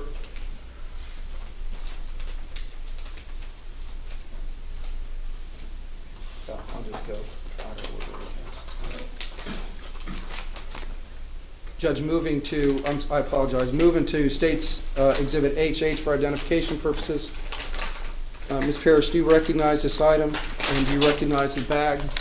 I do. I recognize it as a firearms proficiency card for Curtis Reeves that was removed from that same black wallet. Okay. And can you look inside and see if you recognize the contents?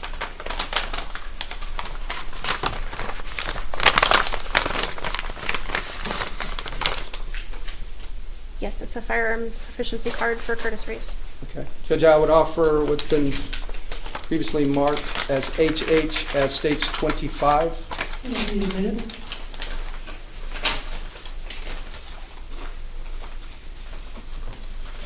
Moving on to State's FF for identification purposes. Ms. Parrish, do you recognize the bag first of all?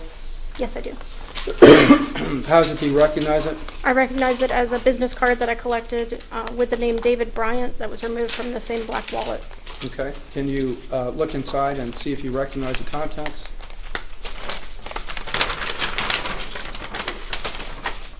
Yes, I do. It's a business card for David B. Bryant. All right.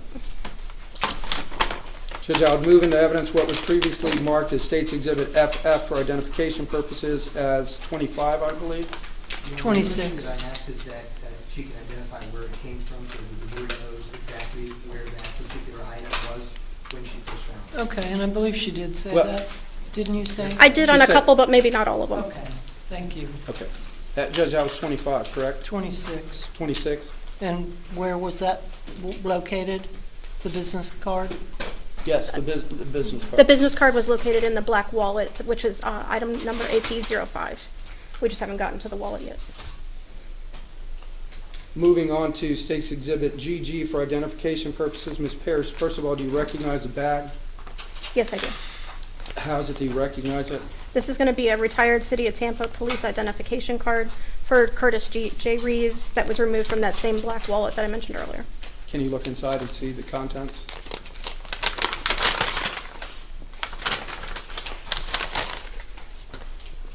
this is the City of Tampa Police Department ID. Okay. Judge, I would offer that into evidence as State's Exhibit number 27. It'll be admitted. State's Exhibit EE for identification purposes. Ms. Parrish, I'm going to ask you to take a look at the outside of the bag, see if you recognize it. Yes, I do. How is it that you recognize it? I recognize it as 2 Cobb Theater tickets that were dated on January 13th at 1:02 p.m. For the movie Lone Survivor, and that was also removed from the black wallet. Okay, can you look at the contents?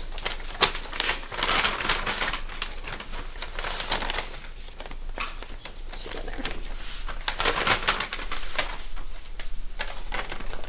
Yes, these are the movie tickets that I collected. Judge, I would offer that into evidence, please. Number 28, it'll be admitted.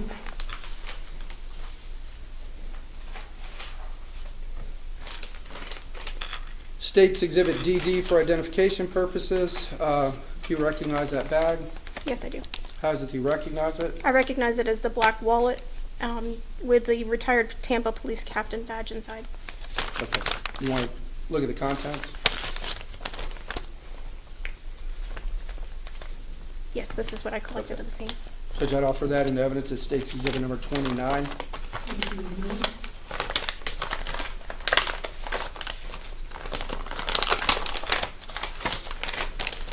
Moving on to State's Exhibit CC for identification purposes, do you recognize that bag?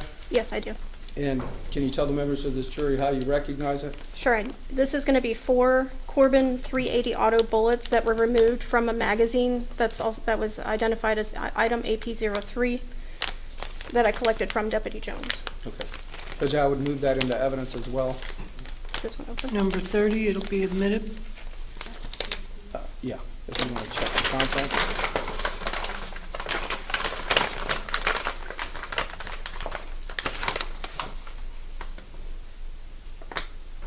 These, were they fired by FDLE? Yeah. Okay. They're not the same as when I collected them. They weren't the same as when I collected them. They had been examined by the Florida Department of Law Enforcement, I believe. So are they no longer live? They are casings, yes. They are no longer live. Okay. So those are casings now. And I see they have an FDLE. They do, Judge. Okay. I would offer this into evidence as well, Judge. All right, and Ms. Parrish, just so we're clear, you collected them from Sergeant Deputy Jones. Deputy Jones, and they were live out of the magazine? They were live out of a magazine that had already been removed from the firearm. Okay, but they are now? They are not live anymore. Are all 4 of them spent? Do you want to check and Yeah, see if there's all spent?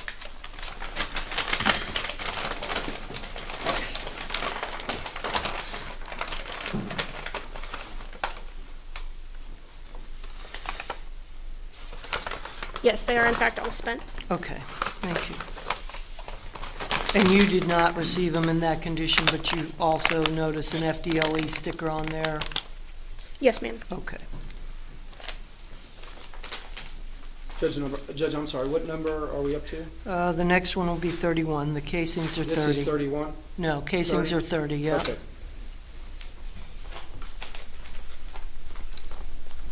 Okay, Ms. Parrish, I'm handing you what's been marked as State's Exhibit BB for identification purposes. Do you recognize the bag? Yes, I do.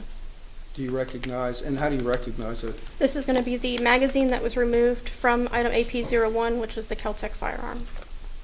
Okay, do you want to check the inside?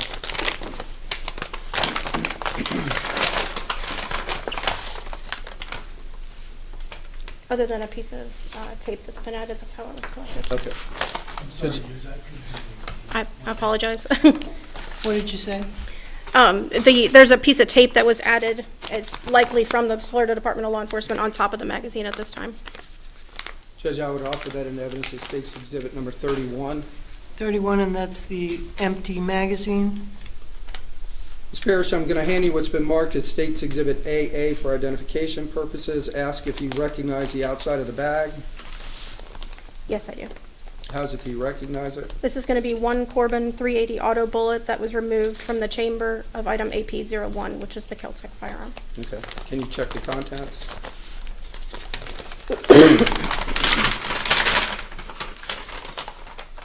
Similar to the other items that we looked at, this one is also going to be a spent casing now. When it was collected, it was a live round. Move it in as State's Exhibit number 32, Judge. Okay. Judge, It'll be lastly, admitted. I'm going to be showing what's been marked for identification purposes as Z to Ms. Parrish, Judge, and I'd like to place on the record as well, Judge, this is in fact the 380 Keltec. It has been checked by Corporal Shipley of the Sheriff's Office. It is clear, the chamber is clear, and it has a zip tie which will not allow the slide to come forward, nor can you insert a magazine in the magazine well. All right. Okay. That'll be 33, and I have also examined it, and I'm all right with Ms. it. Parrish, do you recognize that box? Yes, I do. And how is it, do you recognize it? This is going to be the box that contained the Keltec 380 auto handgun, serial number JV135, collected from Deputy Jones that day. Can you check the box and see if you recognize the firearm? Yes, I do recognize the firearm. Okay. Judge, I would move this into evidence as well. All right, that's number 33. It'll be admitted. May I approach the clerk, Your Honor? You may.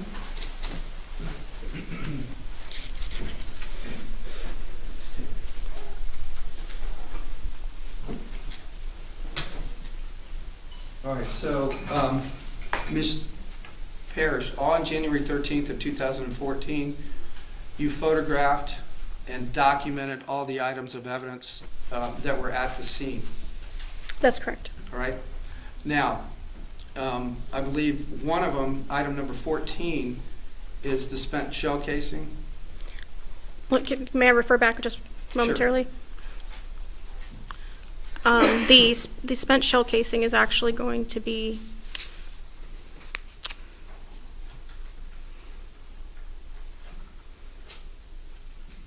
item number AP02. The one from inside the theater, is that the one you're referring to? I'm sorry if I confuse you. I'm talking about the one from inside the theater. I just wanted to make clear, you did not collect that one, correct? I did not, no. Okay, that would have been Amy Kubin, That is correct. another forensic investigator. That's correct. Just to be clear. Yes. Okay. Even though you photographed it and marked it and all that, you weren't the one that actually took it into evidence and collected it. That is correct. All right. So, have we discussed all the items of evidence that you photographed and you collected as far as evidence goes, other than the spent shell casing? I also collected an item from within a vehicle that was parked at the theater. Okay. Did you have an opportunity to go to a vehicle which you later became known to you it belonged to Curtis Reeves? Yes, I did. Okay.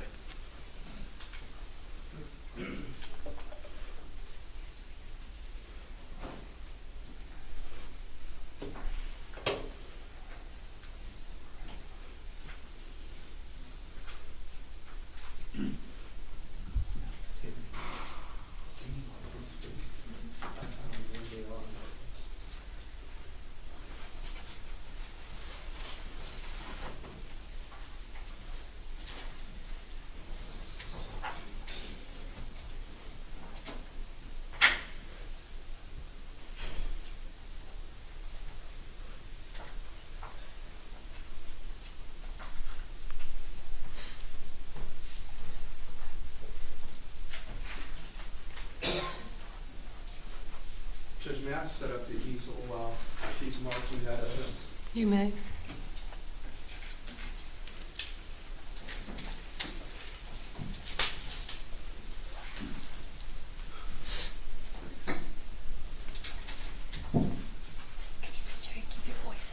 Yes, ma'am, sorry.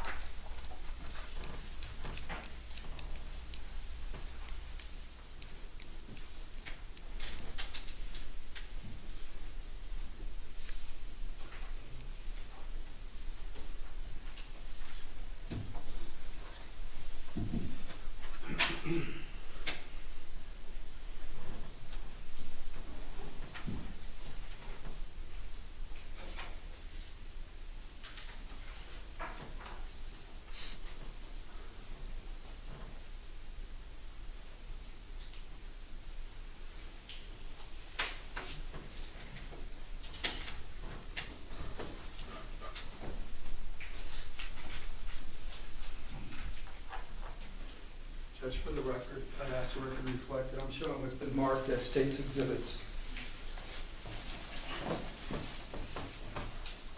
Looks like OO, MM, and NN to defense counsel.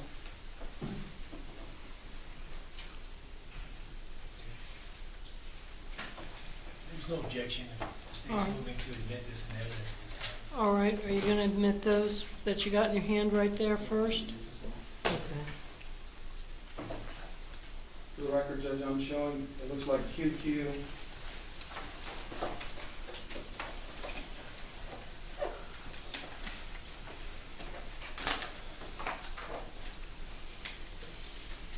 It's like PP.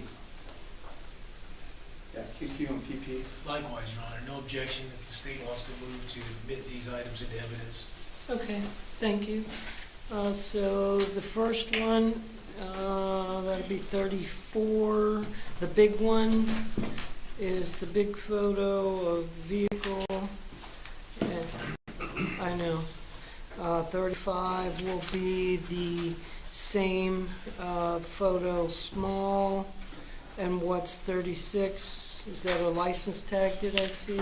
I will, The one underneath that one? Judge, I believe it's under here where Right. you can actually see. I just need for identification purposes. Okay, there it is. It's, So that'll be 36, the license plate, picture. Just tell me the letter of that, What's the letter of that one? of the license plate. the actual license plate itself, Judge? No, the letter on the back. No, I knew you were asking me that. It's MM. Okay, thank you. Sorry. I wasn't gonna give you the numbers off the license plate. I didn't think so. So MM is 35? No, the license photo is 36. The small photo of the car is 35, and the big photo is 34.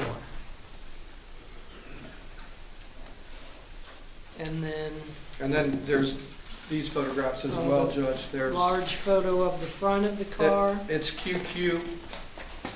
QQ, Yes, be ma'am. 37, large. And front. then the small photo is PP. Okay, and that'll be 38. Small front car. Photo. All right, are you wanting to publish those? Yes, Judge, I'd move these into evidence as those prospective numbers, and I'd ask if Ms. Parrish can step down, please. Okay, they'll be admitted as 35, 34, 35, 36, 37, and 38. And she may publish. May I, Your Honor? Yes. Thank you. Your Honor, the jurors were asking if you publish them when you talk about them, could you go over those numbers for them again? Like, reiterate the numbers for them, Okay, like the ID number? the evidence number, yeah. I mean, just from a letter to a number. Just say what the numbers are, Mr. Garcia. Judge, may Ms. Parrish step down, please? Ms. Parrish, do you recognize this photograph? Yes, I do. Did you in fact take that photograph? Yes, I do. All right, and one of the purposes for taking that photograph was to either portray or indicate that there's no handicap sticker on the license plate? At the time, I was just identifying the vehicle and where it was in location to the theater. Okay. But as you see it now, are there any type of handicap stickers on the license plate itself? I did not note any handicap stickers on the license plate. Okay. And moving to the What other, was the exhibit number on that? on this one, Judge? The exhibit number on the large one is 00. Number? Well, that's the ID. Oh. you That didn't is what write the it. jurors are requesting, Okay. the number Oh, to be okay. reiterated. Madam Clerk, Yeah, Judge, I would ask if Madam Clerk can reiterate the numbers. that's the large photo The of the large back of the photo car. of the back of the car. And I'm saying that's 35. 35? Yeah. Okay. So, Madam Clerk is saying the large photograph is 35, Judge. Okay. And MM 36? is 36. Is the license plate? That right, the license plate. And NN, Madam Clerk, 34. 34. Small photo of the back of the car? Okay.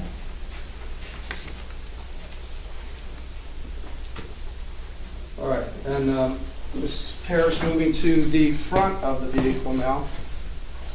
And Madam Clerk states QQ for identification is what number? 37. 37, Judge, is the large photo.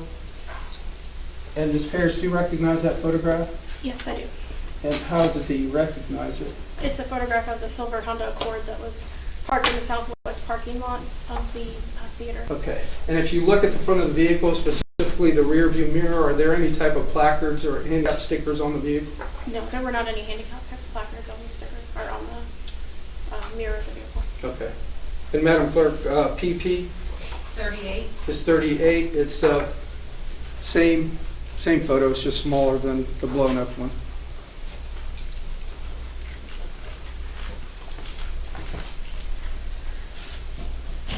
Mr. Parrish, if you can retake your seat, please.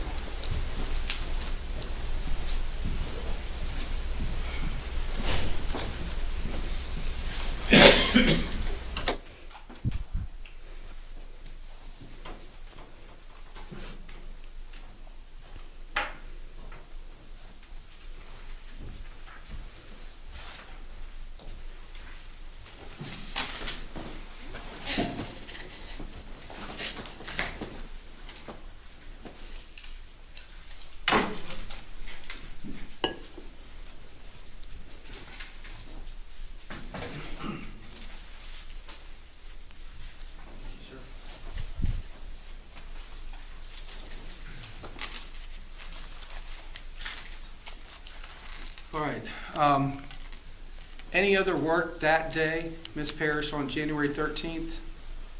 There were a couple other items that I collected, but I don't know if that was to be included. There was just some swabs taken, and there was a $100 bill in that wallet as well. So Okay. The swabs, were they of apparent blood? yes, they were That you of, swabbed? they were okay. of apparent blood. Yes. Okay. Any other work on January 13th, 2014? As far as documenting, collecting evidence, No. no. All right. Was there a subsequent date that you went back to the movie theater? Yes, there was. And what date would that have been? That's going to be on January 23rd of that same year. I returned back to the theater. And who did you go back with? I went with forensic investigator Kubin, detectives Proctor, and there was two other detectives. I can't recall their names off the top of my head. I want to say it was Harris. I'm sorry? Detective Harris. Oh, and Detective Smith.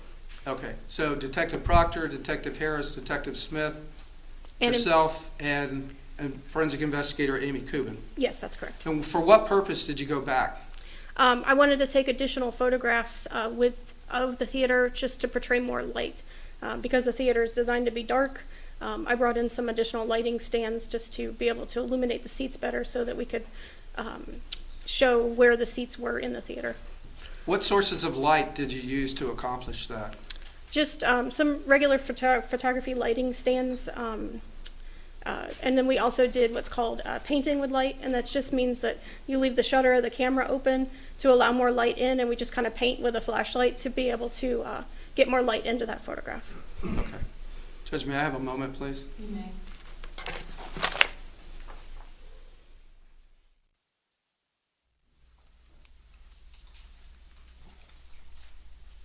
Judge, I have no further questions. Thank you. Thank you. Cross? Thank you, Judge.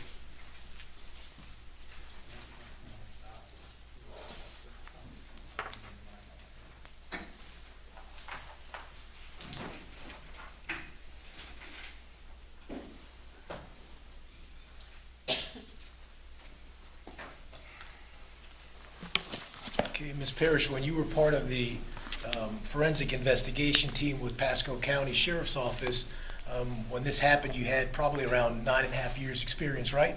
It was somewhere around 9 years, yes. with over 300-plus hours of law enforcement training, in addition to your bachelor's degree, right? Yes, that's correct. And then your bachelor's degree was in criminology Yes, it was. with a special course of study in forensics and that sort of thing. They refer to it as criminalistics, but yes, Criminalistics. yes. Okay. And so when we talk about forensics and criminalistics, we're talking about the same thing? Yes, it's going to be the same type of courses that you would get as a forensic science degree or a crime scene technology degree. And that has to do with preserving evidence, Yes, that that's you correct. talked about today, collecting it, right? Yes, that's correct. Handling it in a certain way. Yes, I noticed you used those gloves there when you handled the evidence. yes, sir, I did.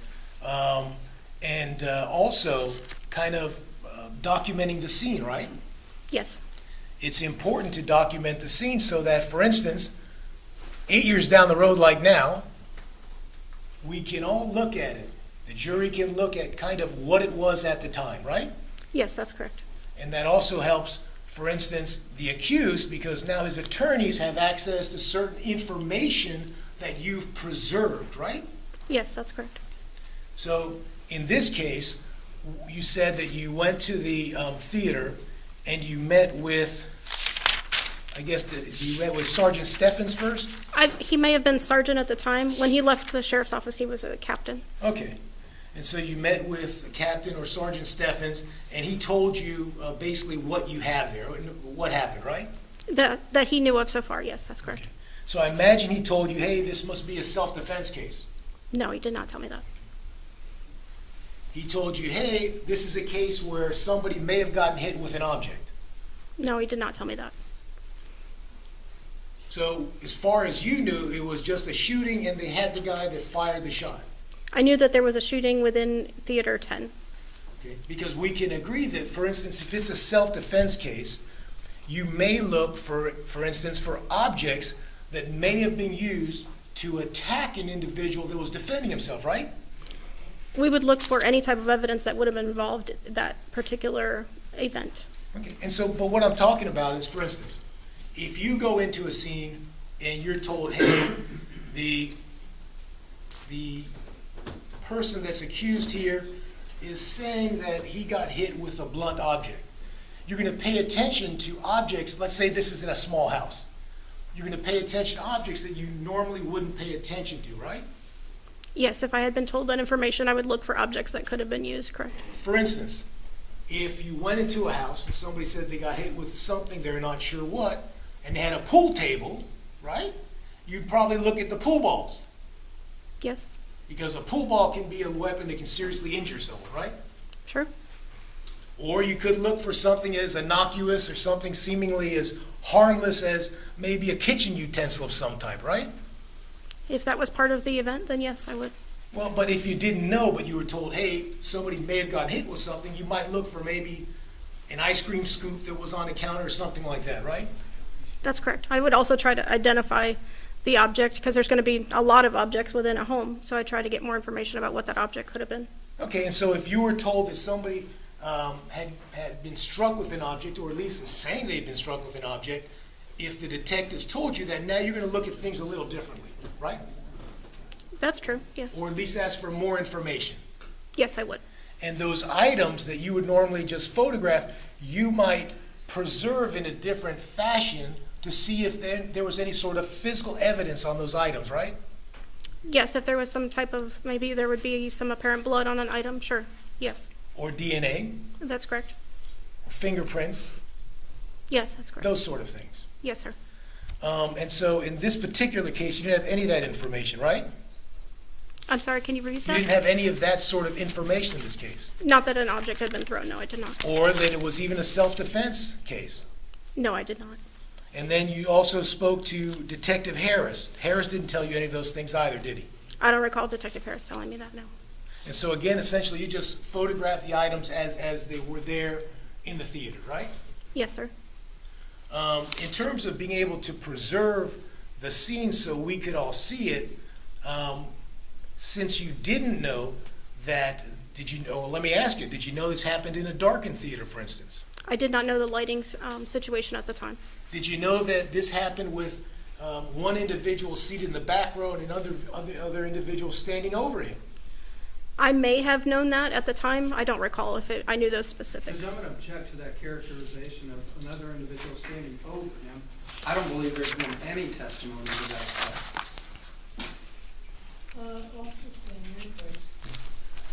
Did you have any information that there was an older gentleman, 71-year-old, seated in a seat, and a 6'4", 43-year-old was standing up right in front of him during a movie? Do you have any information like that? I would not have had that much information, no. What I'm getting at is, let's say you knew it was dark in the theater, correct? Correct. And you've done studies. Part of your training was to photograph a dark environment, a dark room. Yes. Okay. And so if you have a theater that's dark with maybe a backlighting of a screen, then there's potential of being able to maybe somehow simulate silhouettes. There could be, sure. And you weren't asked to do anything like that. No, I didn't. I did not know what the lighting was when the event actually occurred, so I wasn't able to recreate that. And based on your experience and your education, that might have been something, had you been giving that information, that you may have suggested, right? I may have, to be able to reflect what it looked like at the time, sure. Meaning the lights, Correct.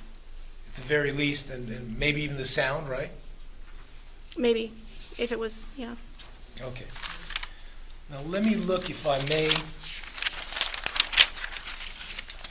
approach the clerk to see State Exhibit 24, please. Madam Clerk, Madam Judge.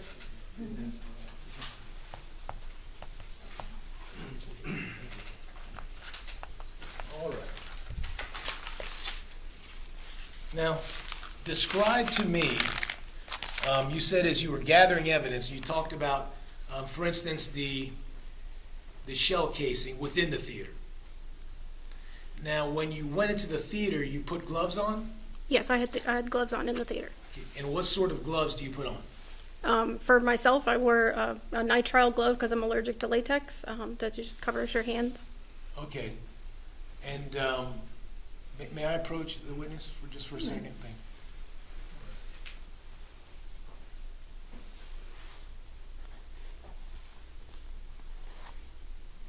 you. And are these a type you're allergic to? No, they're not. Okay. I was just asking, but you put them on. And so what you do is you put on a pair of gloves and you go into the theater. That's correct. And when you go into the theater, do you remember which item you picked up first? I don't recall which item I picked up first. All right. So let's say you pick up the shell casing first. I don't know. Did you put them on, the gloves, right when you got into the theater or some other time? Gloves were on my hands throughout the whole time that I'm there. Sometimes we would change gloves in between. But as far as the casing, I didn't collect that one. That would have been Investigator Kubin. Okay. When you went outside, you collected the gun from Deputy Jones? Yes, I did. The firearm.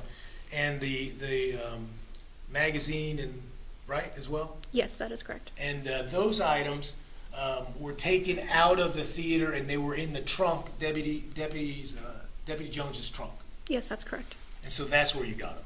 That is where I got them. And so you put on gloves before you handled the firearm, I imagine? Yes, I did. Okay. And so those gloves, you gather the firearm, are those the same gloves you have on when you go into the theater? No, I would have changed out my gloves before collecting that firearm. Okay. And do you know that you changed out your gloves? I'm not certain, but I would like to say that I would have, because that would have been a practice that I used when I was working in crime Well, I scene. understand, but you're here to document evidence. So did you document someplace on any of the forms, gathered firearm, change gloves? I did not document that in my report. Well, what about this? Let's say the firearm, because all you know is somebody got shot in the theater, right? That's correct. So you'd want to get as much evidence off of the firearm as possible, or not yourself, but at least preserve it so that somebody else could do that, in a laboratory of some sort, right? My first priority would to make sure that that firearm is secure, so we had to make sure that we extracted that bullet that was in the ejection port, and of course, you want to preserve as much evidence as possible. Okay. And that evidence would include DNA, That's correct. fingerprints. Correct. And so when you handled the firearm, you had a glove on. Yes, I did. Now, I imagine you took that glove off and put it in with the firearm. No, I did not. You see where I'm getting at, right? No. This is what I'm getting at. DNA is kind of a sensitive thing, right? It's easy to move around. You know that, right? Yeah. You have to be really careful about preserving an item for DNA, right? Correct. Okay. And so what I'm saying is, if you touch an item with your glove on, potentially, what's going to have the DNA from the item? There is potential for transfer of touch DNA, yes. And if you put that in the package with the gun, now they can examine A, the gun, and B, the glove to see if there's anything, any kind of transfer DNA, right? Correct. It would also add my DNA to that bag. Okay. Well, you put the gloves on the inside, right? Correct. All right. So if it added your DNA, then you can be included or excluded. I mean, that's what they do, right? That's true. So you could produce a swab, and they could say, Parrish's DNA is not part of the mixture, is part of the mixture, right? They can say that, correct. But they can also see what else is there, right? In certain circumstances, yes. Okay. So certainly you would agree with me by not putting the glove in with the item that potentially now you have destroyed evidence of DNA on that item. I disagree, because I can't confirm that the DNA has been destroyed unless I knew that it was in fact there. Okay. Let's talk about the cell phone.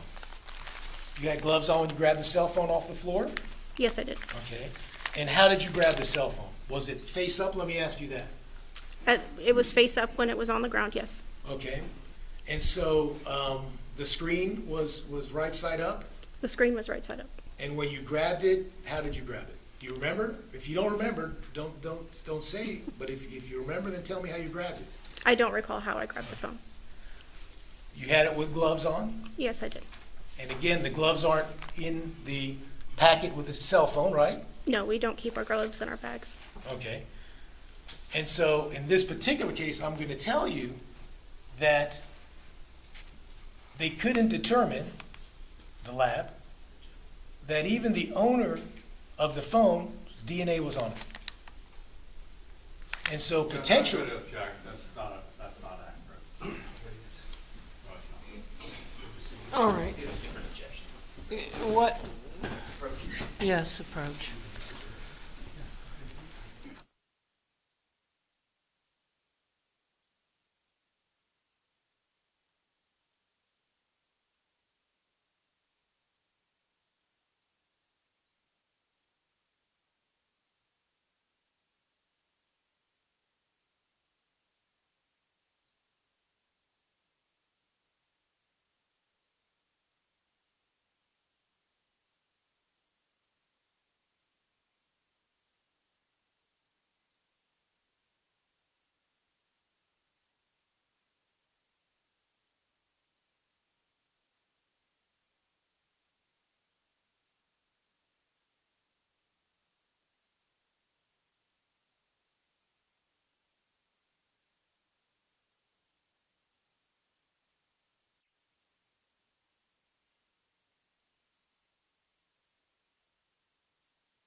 we spoke earlier about this idea of transfer DNA, right? Yes, sir. Okay. And so that means that an item you pick up, potentially DNA from that item could be on the glove you were wearing, right? It could potentially, yes. Okay. And in this case, we don't know because you didn't save the glove that you picked the phone up with, right? I don't know that there was DNA on the glove, no. Well, but did you swab it for DNA? No, I did not. Okay. Did you have it send it off to a lab to be tested for DNA? No, I did not. Okay. And did you put it with the phone so we know you picked up the phone with it? No, I did not. Did you bag it so we know at least you did this investigation with it? Judge, I'm gonna object. She's not qualified to answer these questions about DNA and transfer. Your Honor, if we're doing speaking objection, she just testified now that there was gonna be no DNA on it. Overruled. She's testifying to what she did. No. That's okay. And so you didn't preserve the glove in any fashion. This is part of this investigation, right? It's normal practice for us to dispose of our gloves. Okay. So the answer is you didn't save the glove in this particular investigation I did not. because that's your normal practice. That was our normal practice. Nothing further. Thank you, Your Honor. May I approach the clerk to return the Exhibit 24? Redirect? Judge, may I have a moment, please? You may.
No further questions. Of, May this witness be released?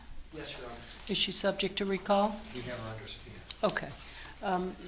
Ms. Parrish, you're free to go, but you may be subject to recall. If you're recalled, you have to come back. Okay, thank you, All right. ma'am. Thank you.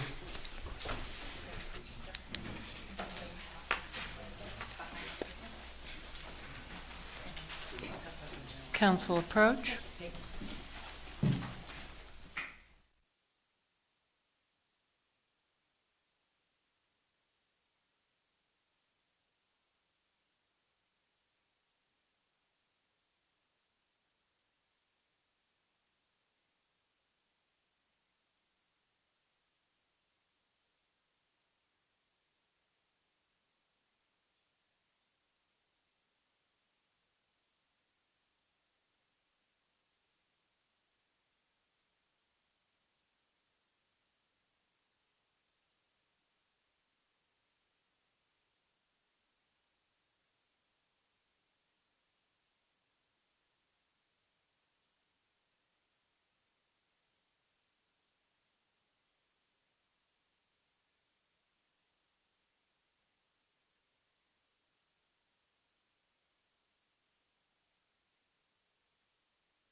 Next witness state.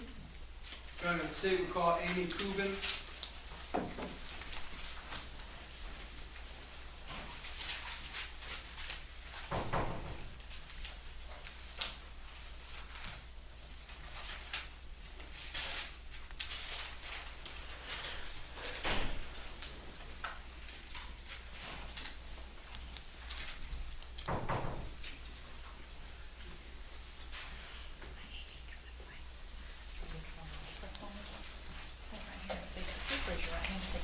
Do you solemnly swear or affirm the testimony you shall give in this cause will be the truth, the whole truth, and nothing but the truth? Yes. So help you God?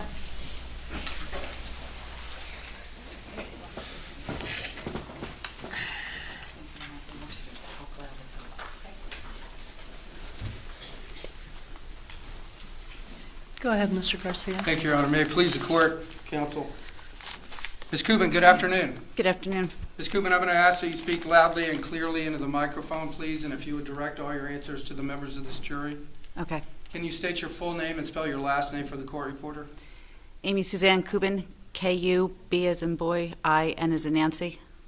What is your current profession? I'm a department manager at Petco. All right. And Ms. Kubin, directing your attention back to January 13th of 2014, how were you employed then? I was a forensic investigator for Pasco County Sheriff's Office. Okay. How long were you a forensic investigator with the sheriff's office? Total, Total. almost 15 years. All right. A few months shy. Did you have any specialized training or education which allowed you to perform your duties? I attended St. Petersburg College. They have a crime scene technology course. It was 10 core classes, and then you could go on to get your actual degree. Okay. And did you in fact do that or not? I got the certificate program. I did all the core classes. I never finished the actual degree. All right. Prior to January 13th of 2014, can you estimate how many times or how many crime scenes you actually went out to and processed? Hundreds, easy. Okay. All right. All right, so directing your attention to January 13th of 2014, were you on duty or working that day? Yes, sir, I was on duty. Okay, so where were you? Were you at like District 2? Or were you out and about and you get a call? I was in the Linda Lakes Forensic Services Section building. Okay, out on US 41? Yes. All right, so I assume that you got notified that there was an incident at the Cobb Theater. Yes, sir. Did you respond to the Cobb Theater? Yes, I did. Do you recall what time you arrived at the Cobb Theater? May I refer to my report? May she do so, Judge?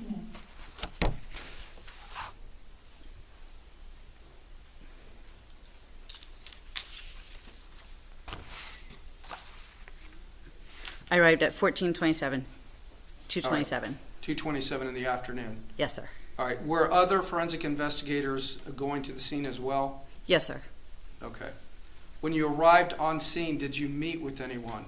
Yes, I did. Who did you meet with? We met with Detective Harris, forensic investigator Parrish was also there, 2 other forensic investigators, Deputy Elders, Captain Steffens was there. Okay. Who actually gave you a briefing of what had occurred in the theater? Was it Captain Steffens? Yes. I'm going to object at this point in time unless either predicate is late for refreshing. I don't want her to read from the police report. It's improper. Okay. Ms. Kubin, would your memory be refreshed if you read from your police report as to who briefed you on what had happened? Yes, sir. All right. May she do so, Judge? Refresh your memory, yes. Captain Steffens informed us of all the pertinent information. Okay. All right. And it's my understanding different investigators get assigned different tasks. Yes, sir. Did you videotape the crime scene that Yes. day? Yes, I did. And was Investigator Parrish assigned to photographs? Yes, she was. Okay, so you videotaped. What else did you do? I placed pin numbers, which are markers. They denote all the evidence at the scene, and then I collected evidence. Okay. The PIN numbers, did you assist forensic investigator Parrish with PIN numbers? I believe it was 11, 12, 13, and 14. Yes, sir. All right, so you actually placed those pins there. Yes. And she took photographs of it? Yes, sir. There, okay. All right, so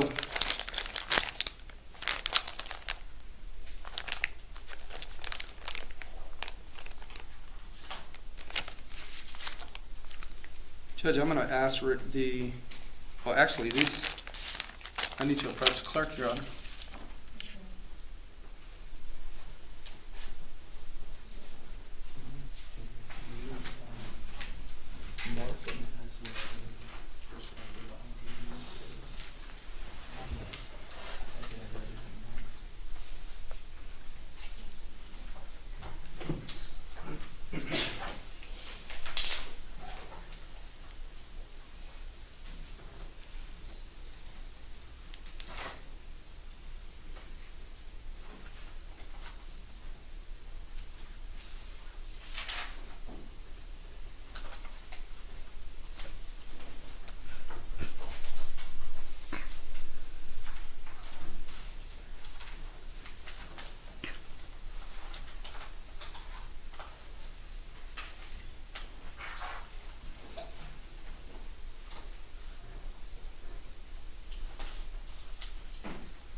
Judge, I'd ask to reflect that I'm showing to defense counsel what's been marked as state's exhibits for identification, SS,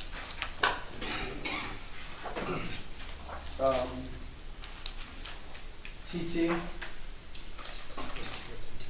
UU,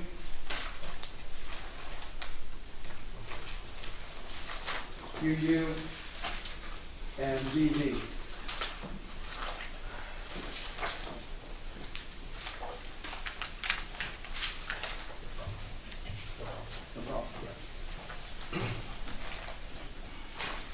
May I approach the witness, Your Honor? Yes. For the record, Your Honor, the defense has no objection to admission Okay, of these items into evidence by the state if they wish to do so. thank you. We'll enter them as she identifies them. Do you have scissors?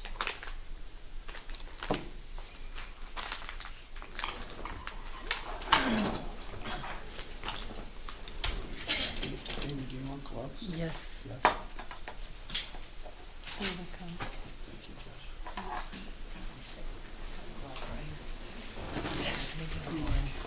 Okay. That's great. The lady was allergic to that one.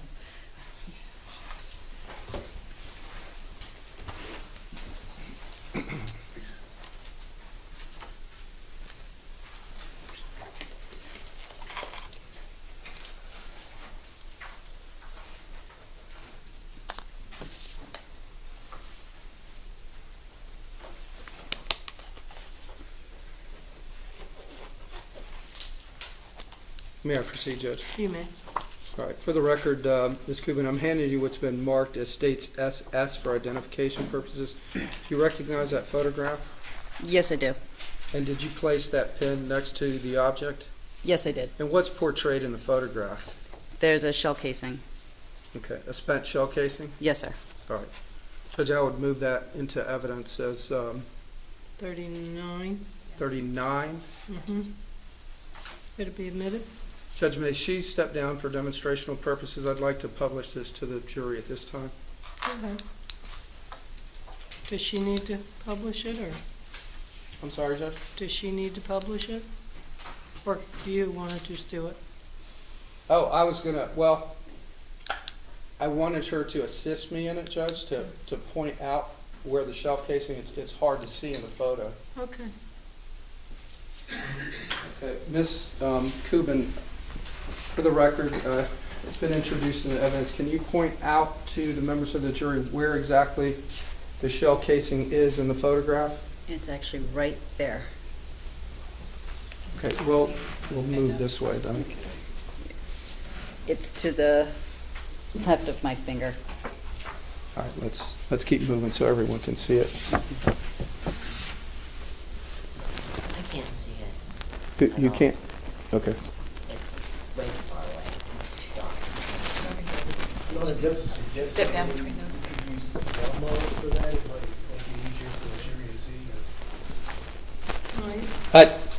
I don't think it's gonna help, Judge. Okay, well, Can I just, it's there, and you're pointing to it, and it will go back. If you got the general idea of where it's at, you will get it back into evidence during your deliberations.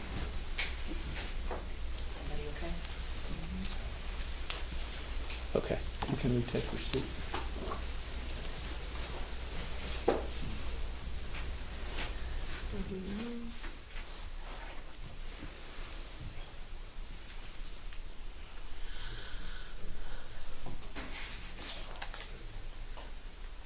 Okay, State's Exhibit TT for identification purposes, do you recognize the outside of the bag? Yes, I do. And how is it, do you recognize it? It's my handwriting and it's my initials on the seal. Okay, and you collected those contents on January 13, 2014? Yes, I did. Can you open up the bag, please?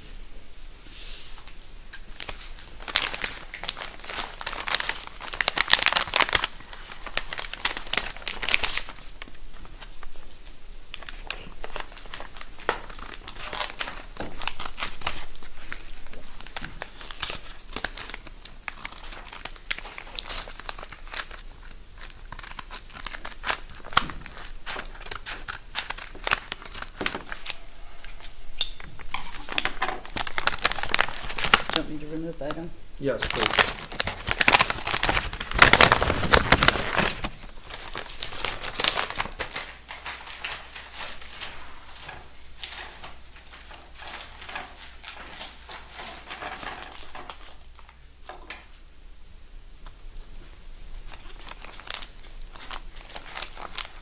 Okay. Is that the popcorn bag that you collected back on January 13, 2014? Yes, sir. If you could put it back in the bag, please. Judge, I'd offer this into evidence at this time. All right, it'll be admitted as 40.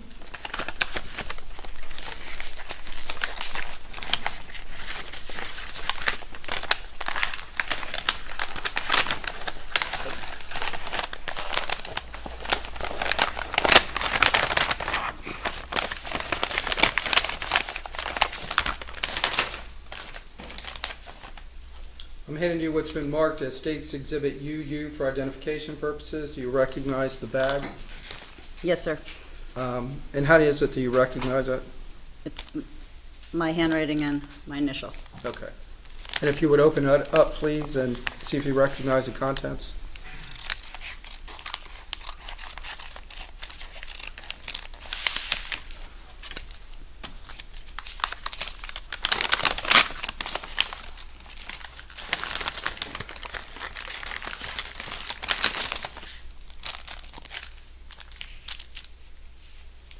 Do you recognize the contents? Yes, sir. And what is it?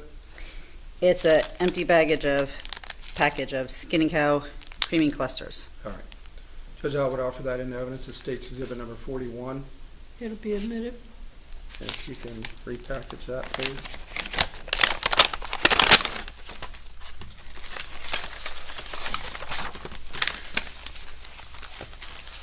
Moving on to State's Exhibit VV for identification purposes, do you recognize the bag that's contained within the plastic bag? Can I take it out? Yes.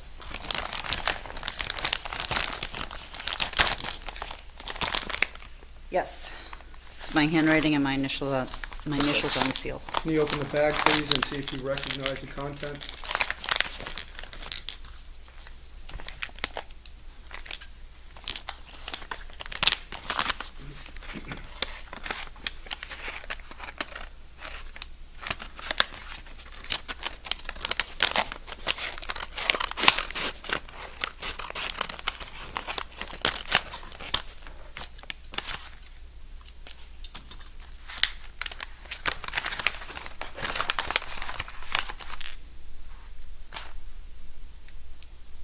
continue opening. Do you recognize that, or? Yes, sir.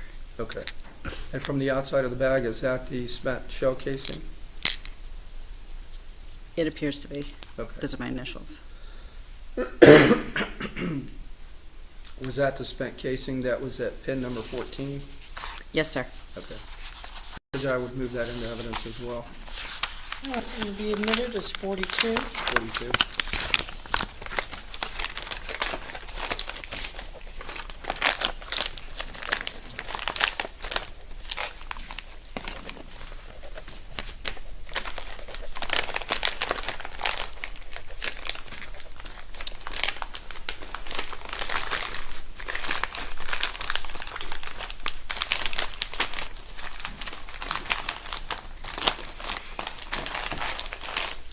Thank you.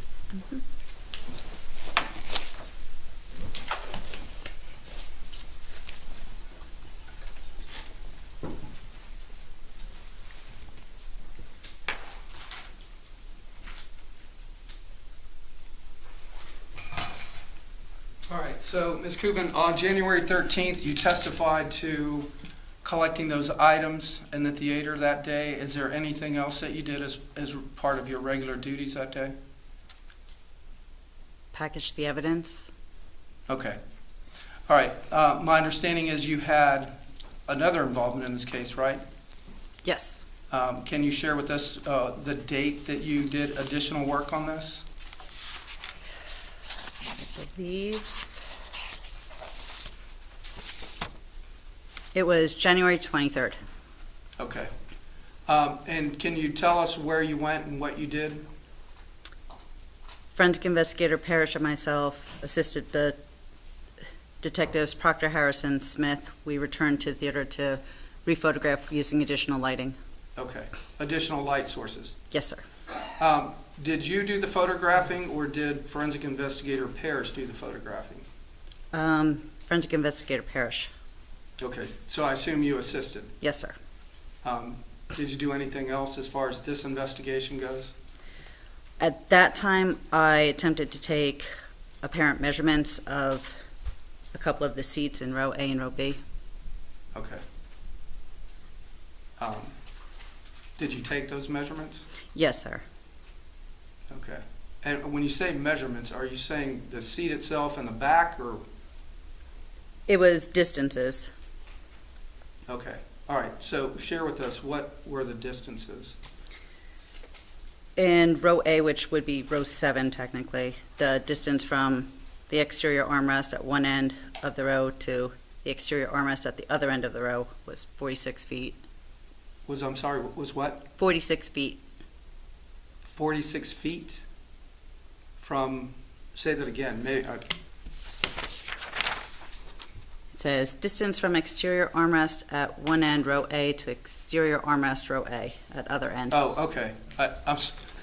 I'm sorry. My hearing's getting bad. So you went from the first seat all the way across row A to the very end seat then? To, I believe, row seat 10, I believe. Okay, all right. Any other measurements? I did back wall behind row A to the front of the seat in row B, with the seat in the down position, as best I could put it in down position. Okay, now, are you saying the distance from the back wall to those seats, or the height, or what exactly did you measure? The distance. Okay.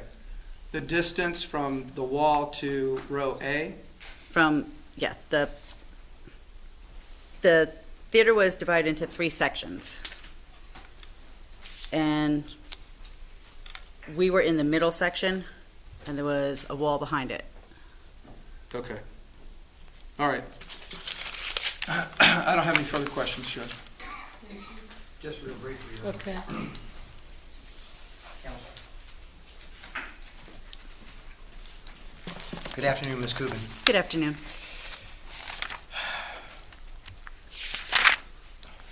Ms. Kubin, is that correct? Kubin? Either or. Okay. Your training consisted of obtaining a certificate from St. Pete College, Yes, as well as on the job training. as well on the job training. Okay, and when we're saying on the job training, you're kind of shadowing the other investigators or forensic techs in order to learn from them. Yes, sir. Is that correct? Yes, sir. Okay. Now, there's a national certificate that you are able to obtain in your field, correct? I believe so, yes, sir. And do you have that national certificate? No, sir, Okay. not that time. 4 of you were assigned to go out there the night of January 13th, 2014, correct? Yes, sir. It was yourself, Garrison, Miller, and Parrish. Yes, sir.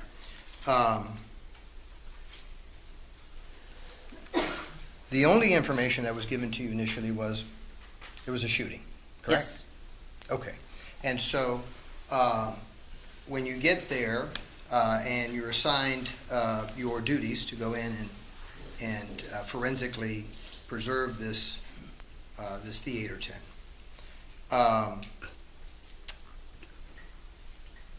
you have different jobs, right? Yes, sir. Your initial job was to videotape, is that correct? Yes, sir. The inside of theater tent. Yes, sir. The only thing you brought with you that day was your notepad. As far as in the theater with me? I believe so. Okay. And so you get your video camera, and you're supposed to be taking video of the interior of the theater, is that correct? Yes. Were you assigned or even instructed to take that video with the lighting in the theater being at a certain level? From my recollection, we always did it as it was. You mean as it was when you got there? Yes. But you got there quite a long time after this particular incident, correct?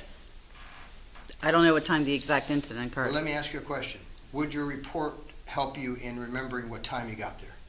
Yes. Okay, and so please look at your report, and then if it refreshes your recollection, then tell me what time you arrived. We arrived at 2:30. 2:30? Yes. Okay.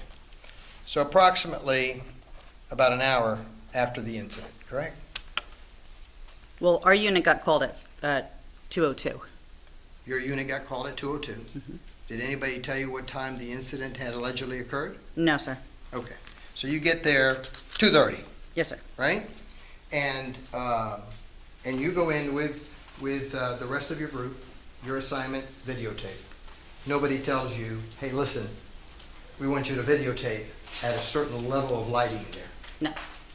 You just videotape it at whatever lighting it was when you were in there. Yes. And for lighting, you all only brought a flashlight. Yes. And so you didn't bring any type of illumination lighting to help you illuminate the areas that you were going to be either videotaping or photographing. No. In fact, you don't even believe that at the time that you were working there on January the 13th of 2014 with the Pasco County Sheriff's Office, you don't even believe that you all had such lighting. No, we had spotlights. You had spotlights, you just didn't bring them. They were in our vehicles. Oh, they were, They're always in our vehicles, yes. but you didn't use them. No. Okay. Now, may I have, Madam Clerk, item number 39 that was admitted? It's the photo, the last photo.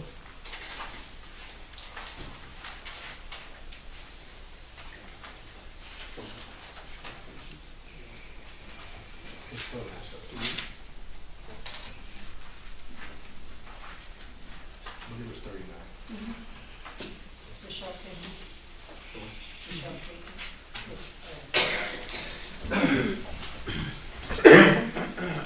Now, you didn't take this photo, did you? No, sir. Ms. Parrish took this photo Yes, sir. because you were videotaping, and Ms. Parrish was behind you taking photos, correct? I don't know exactly where she was, but yes, by that time, I had already done the video and she had already done the initial photos. And she has a camera, Yes, sir. and that camera does have a flash. Yes. And that camera has the ability, after you take a photo, to look to see what that camera captured. Yes, it's So a you digital can see camera. if it's of sufficient forensic quality or not, Yes, right? And so you would agree that state's exhibit number 35 is extremely dark. yes, sir. You would agree with me, may I approach you on? It's 39, by the way. 39. You Well, I said thought I said 30 that. 35. Oh, sorry, 39. You would agree with me that 39 is not of good quality. Correct. It's certainly not of forensic quality. It's very low light, yes. And that's not the only picture that you, or that Amy Parrish took on January the 13th of 2014. No. There was a multitude of pictures that were taken that day, correct? I don't know exactly how many, but yes, Many. many. Okay. Now,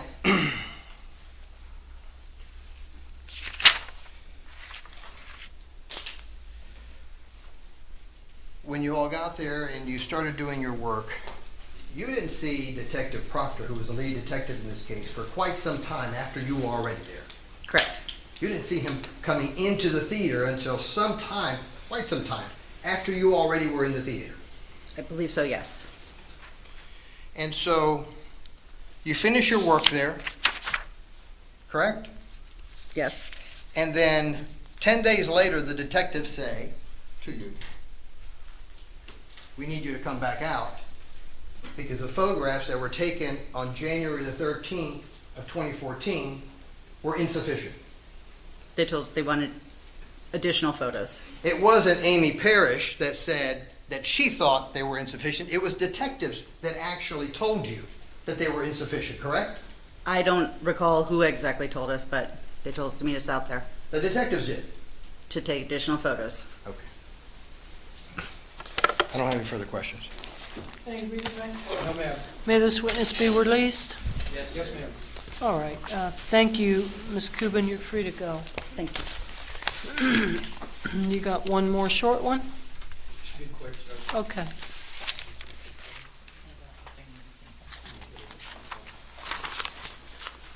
Did you get your ring? I have it. Ms. Kubin, no, her ring, did you grab your Yes, ring? I got Okay, it. good. State? Judge, the next witness would be Corporal Bunner.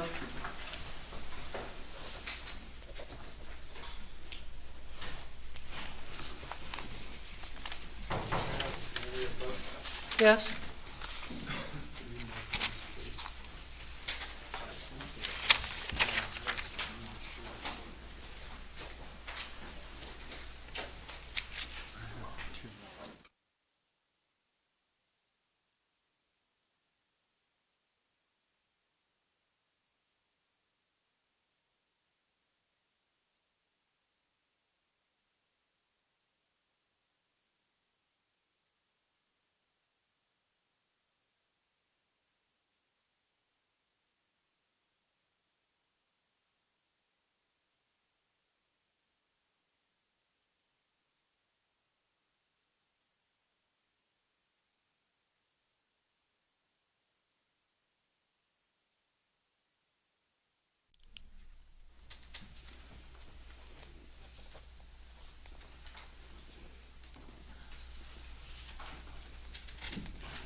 Do you solemnly swear or affirm the testimony you shall give in this cause will be the truth, the whole truth, and nothing but the truth, so help you God? I do.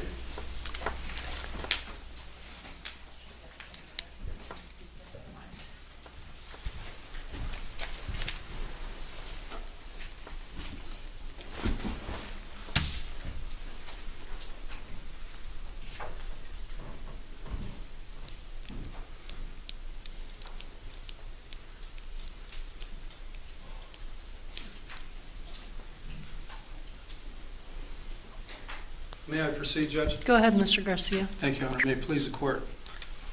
Counsel.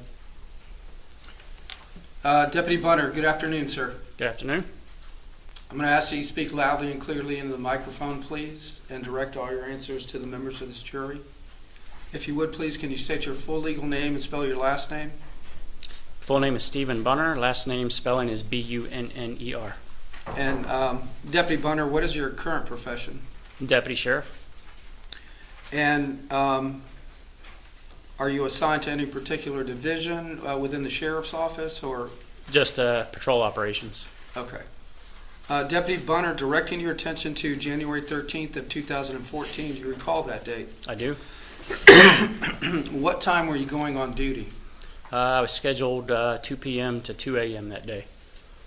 And at the time, did you live close to the Cobb Theater? I did. As you're getting ready to go on duty, did you hear some radio chatter? I did on the agency in-car radio. Okay. Based upon that, what did you do? I immediately left my residence and started heading towards Cobb Theater. Okay. And did you stop anywhere, or did you stop in any of the roadways? I stopped at the intersection of Old Pasco and Oakley Boulevard. Okay. And had you received some information that someone believed that the suspect or the person may have left? That was initial radio communications, yes. Okay. You found that to not be true? Right. Did you then proceed to the movie theater? I did. When you got there, who did you meet with? I met with Sergeant Griner and Deputy Robarts. Okay. And at that time, was Sergeant Griner the highest ranking official there? From what I recall, yes. Okay. And did you all proceed to go in? We did. And it was Sergeant Griner, Deputy Robarts, and yourself? Correct. Okay. Can you tell us tactically or how you went into the theater? There was a three-man team. They were both of them were in front of me, and I was behind them. Okay. We made it through the main lobby of the movie theater and then proceeded towards the entry doors to the number 10 theater. You would like for me to continue to describe? Yes, please. Okay. So the lobby doors open, and then once you enter the lobby or the theater doors, the hallway into the theater continued straight ahead. Okay. And then once you ended there, that's where the movie screen was, and then the seating went up this way. They continued towards the screen, and then to the left was a separate hallway that went to the left and then continued up towards the other side of the seating. All right. So you did not go in with them? Not all the way at first. You stayed at that hallway, right? Right. I stayed back at the hallway. They continued up. For what purpose did you stay at that hallway? There was limited information at the time. I didn't know who was involved or to what extent. So I stayed at that back section to prevent anybody from circling back or leaving the theater, just to help contain right there in theater number 10. Did you wait there a while? Not very long. Okay. But at some point in time, you said, it's kind of quiet, I don't hear anything. Right. Did you go in the theater yourself? Yes. Okay. What did you see when you went in? Well, I left that post and then went down the hallway where the other two deputies went. And then once I got to the movie screen, I turned and looked up the seating. Okay.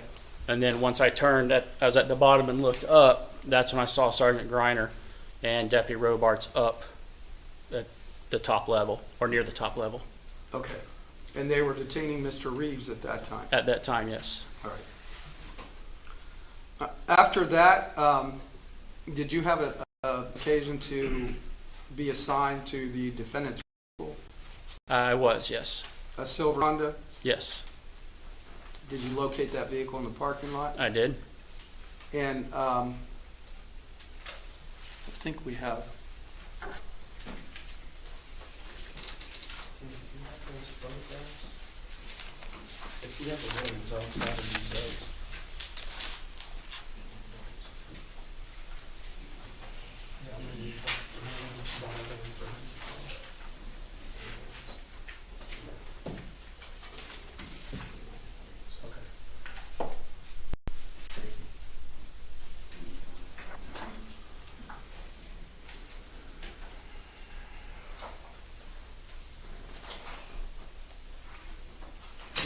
record, I'm showing 34 and 38 to defense counsel. They're already in. May I approach the witness, Judge? You may.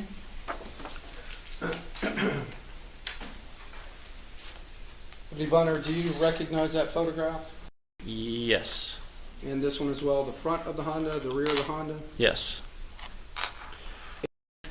Did you notice if this vehicle had any placards or handicap signs either hanging from the rear view mirror or on the license plate?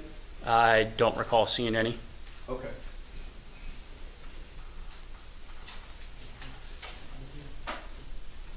Judge, I'm going to show RR to defense counsel for identification purposes. No objection if the state is moving to admit that in evidence. Thank you. Judge, I would offer RR as state's exhibit, is that 43? Yes, 43. It'll be admitted, 43. And what's it a picture of? Judge, it's a picture of the front of the cop theater. Okay, thank you. With the court's permission, I'd like to publish it to the jury as well. Okay, you may.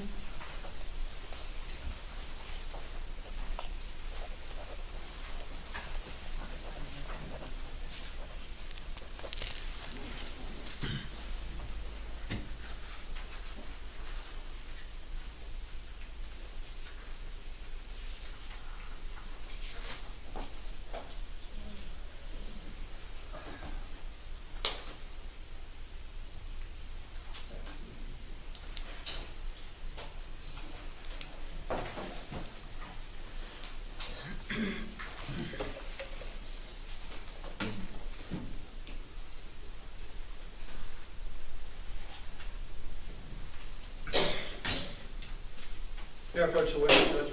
You may.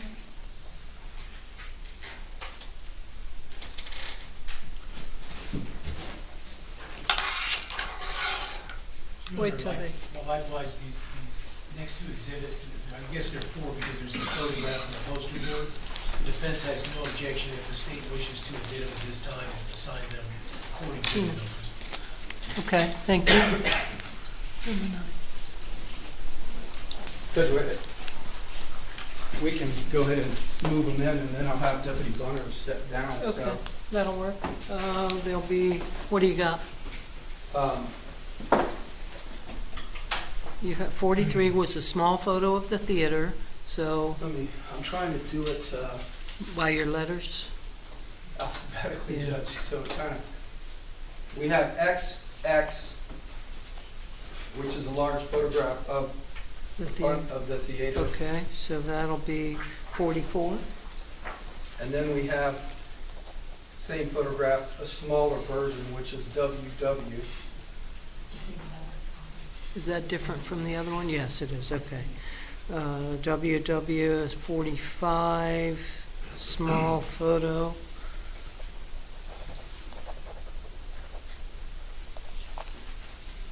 And there are two others, Judge. There is ZZ, which is the large photograph of the side of the theater. 46, And large.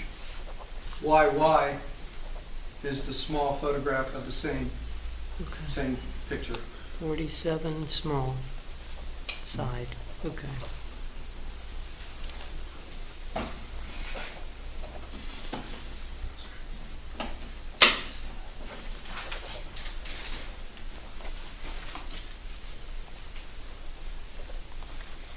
Judge, may Deputy Bunner step down, please? Yes, you may.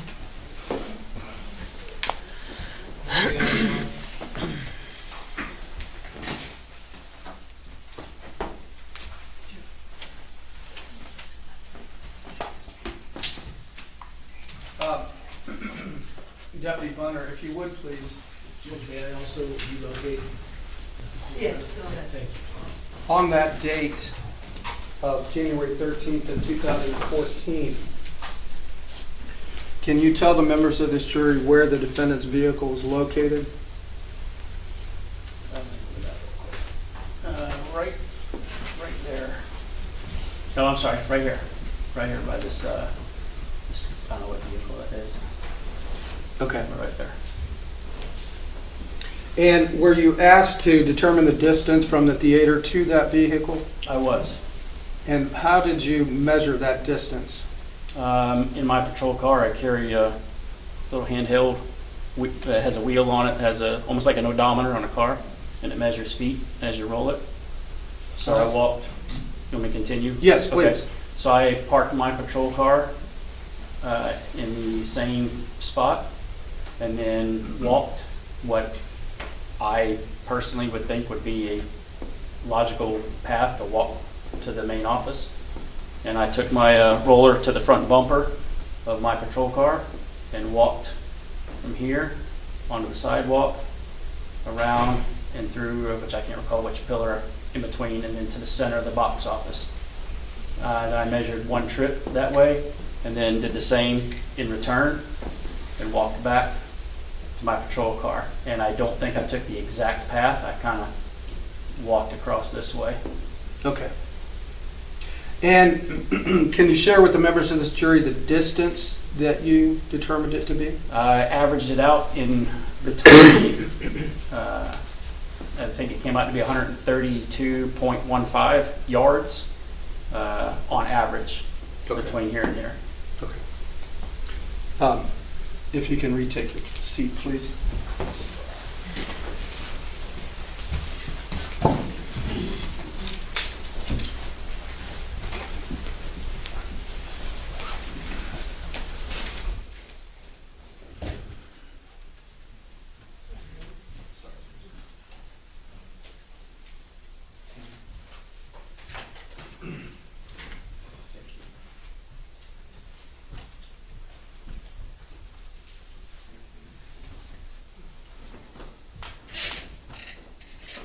Did you have a moment, please? Yes.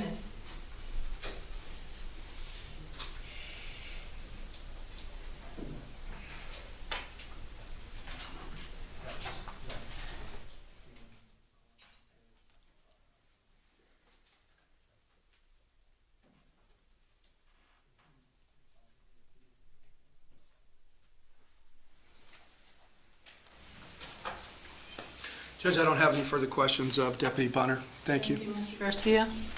Mr. Michaels?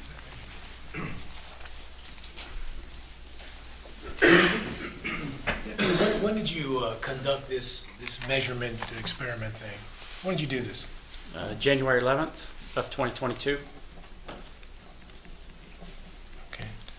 So just this year, a little over a month ago. Correct. You pointed out on the easel, the theater doesn't exactly look the same anymore, right?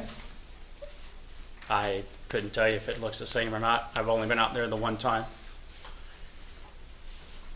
Well, you were there. The recent one, let me clarify. The one time during the incident, and then the one time that I recall on doing the measurement. Okay, so the theater looks the same to you on the outside now? I mean, it looks familiar, yes. So you can't say if it's a different color, for instance, gray instead of pink? I don't recall. Now, when you measured this distance, did you measure the time it took you to walk there? No. Okay.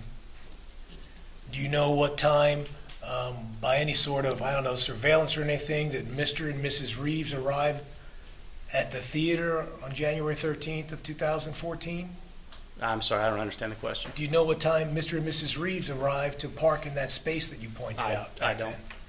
Do you know how long it took them to walk from the parking lot to the front door? I do not. I don't have any other questions. Thank you. Thank you. May this witness be released? Yes, Your Honor. Thank you, Deputy Freeman. Yes, ma'am, thank you. Corporal.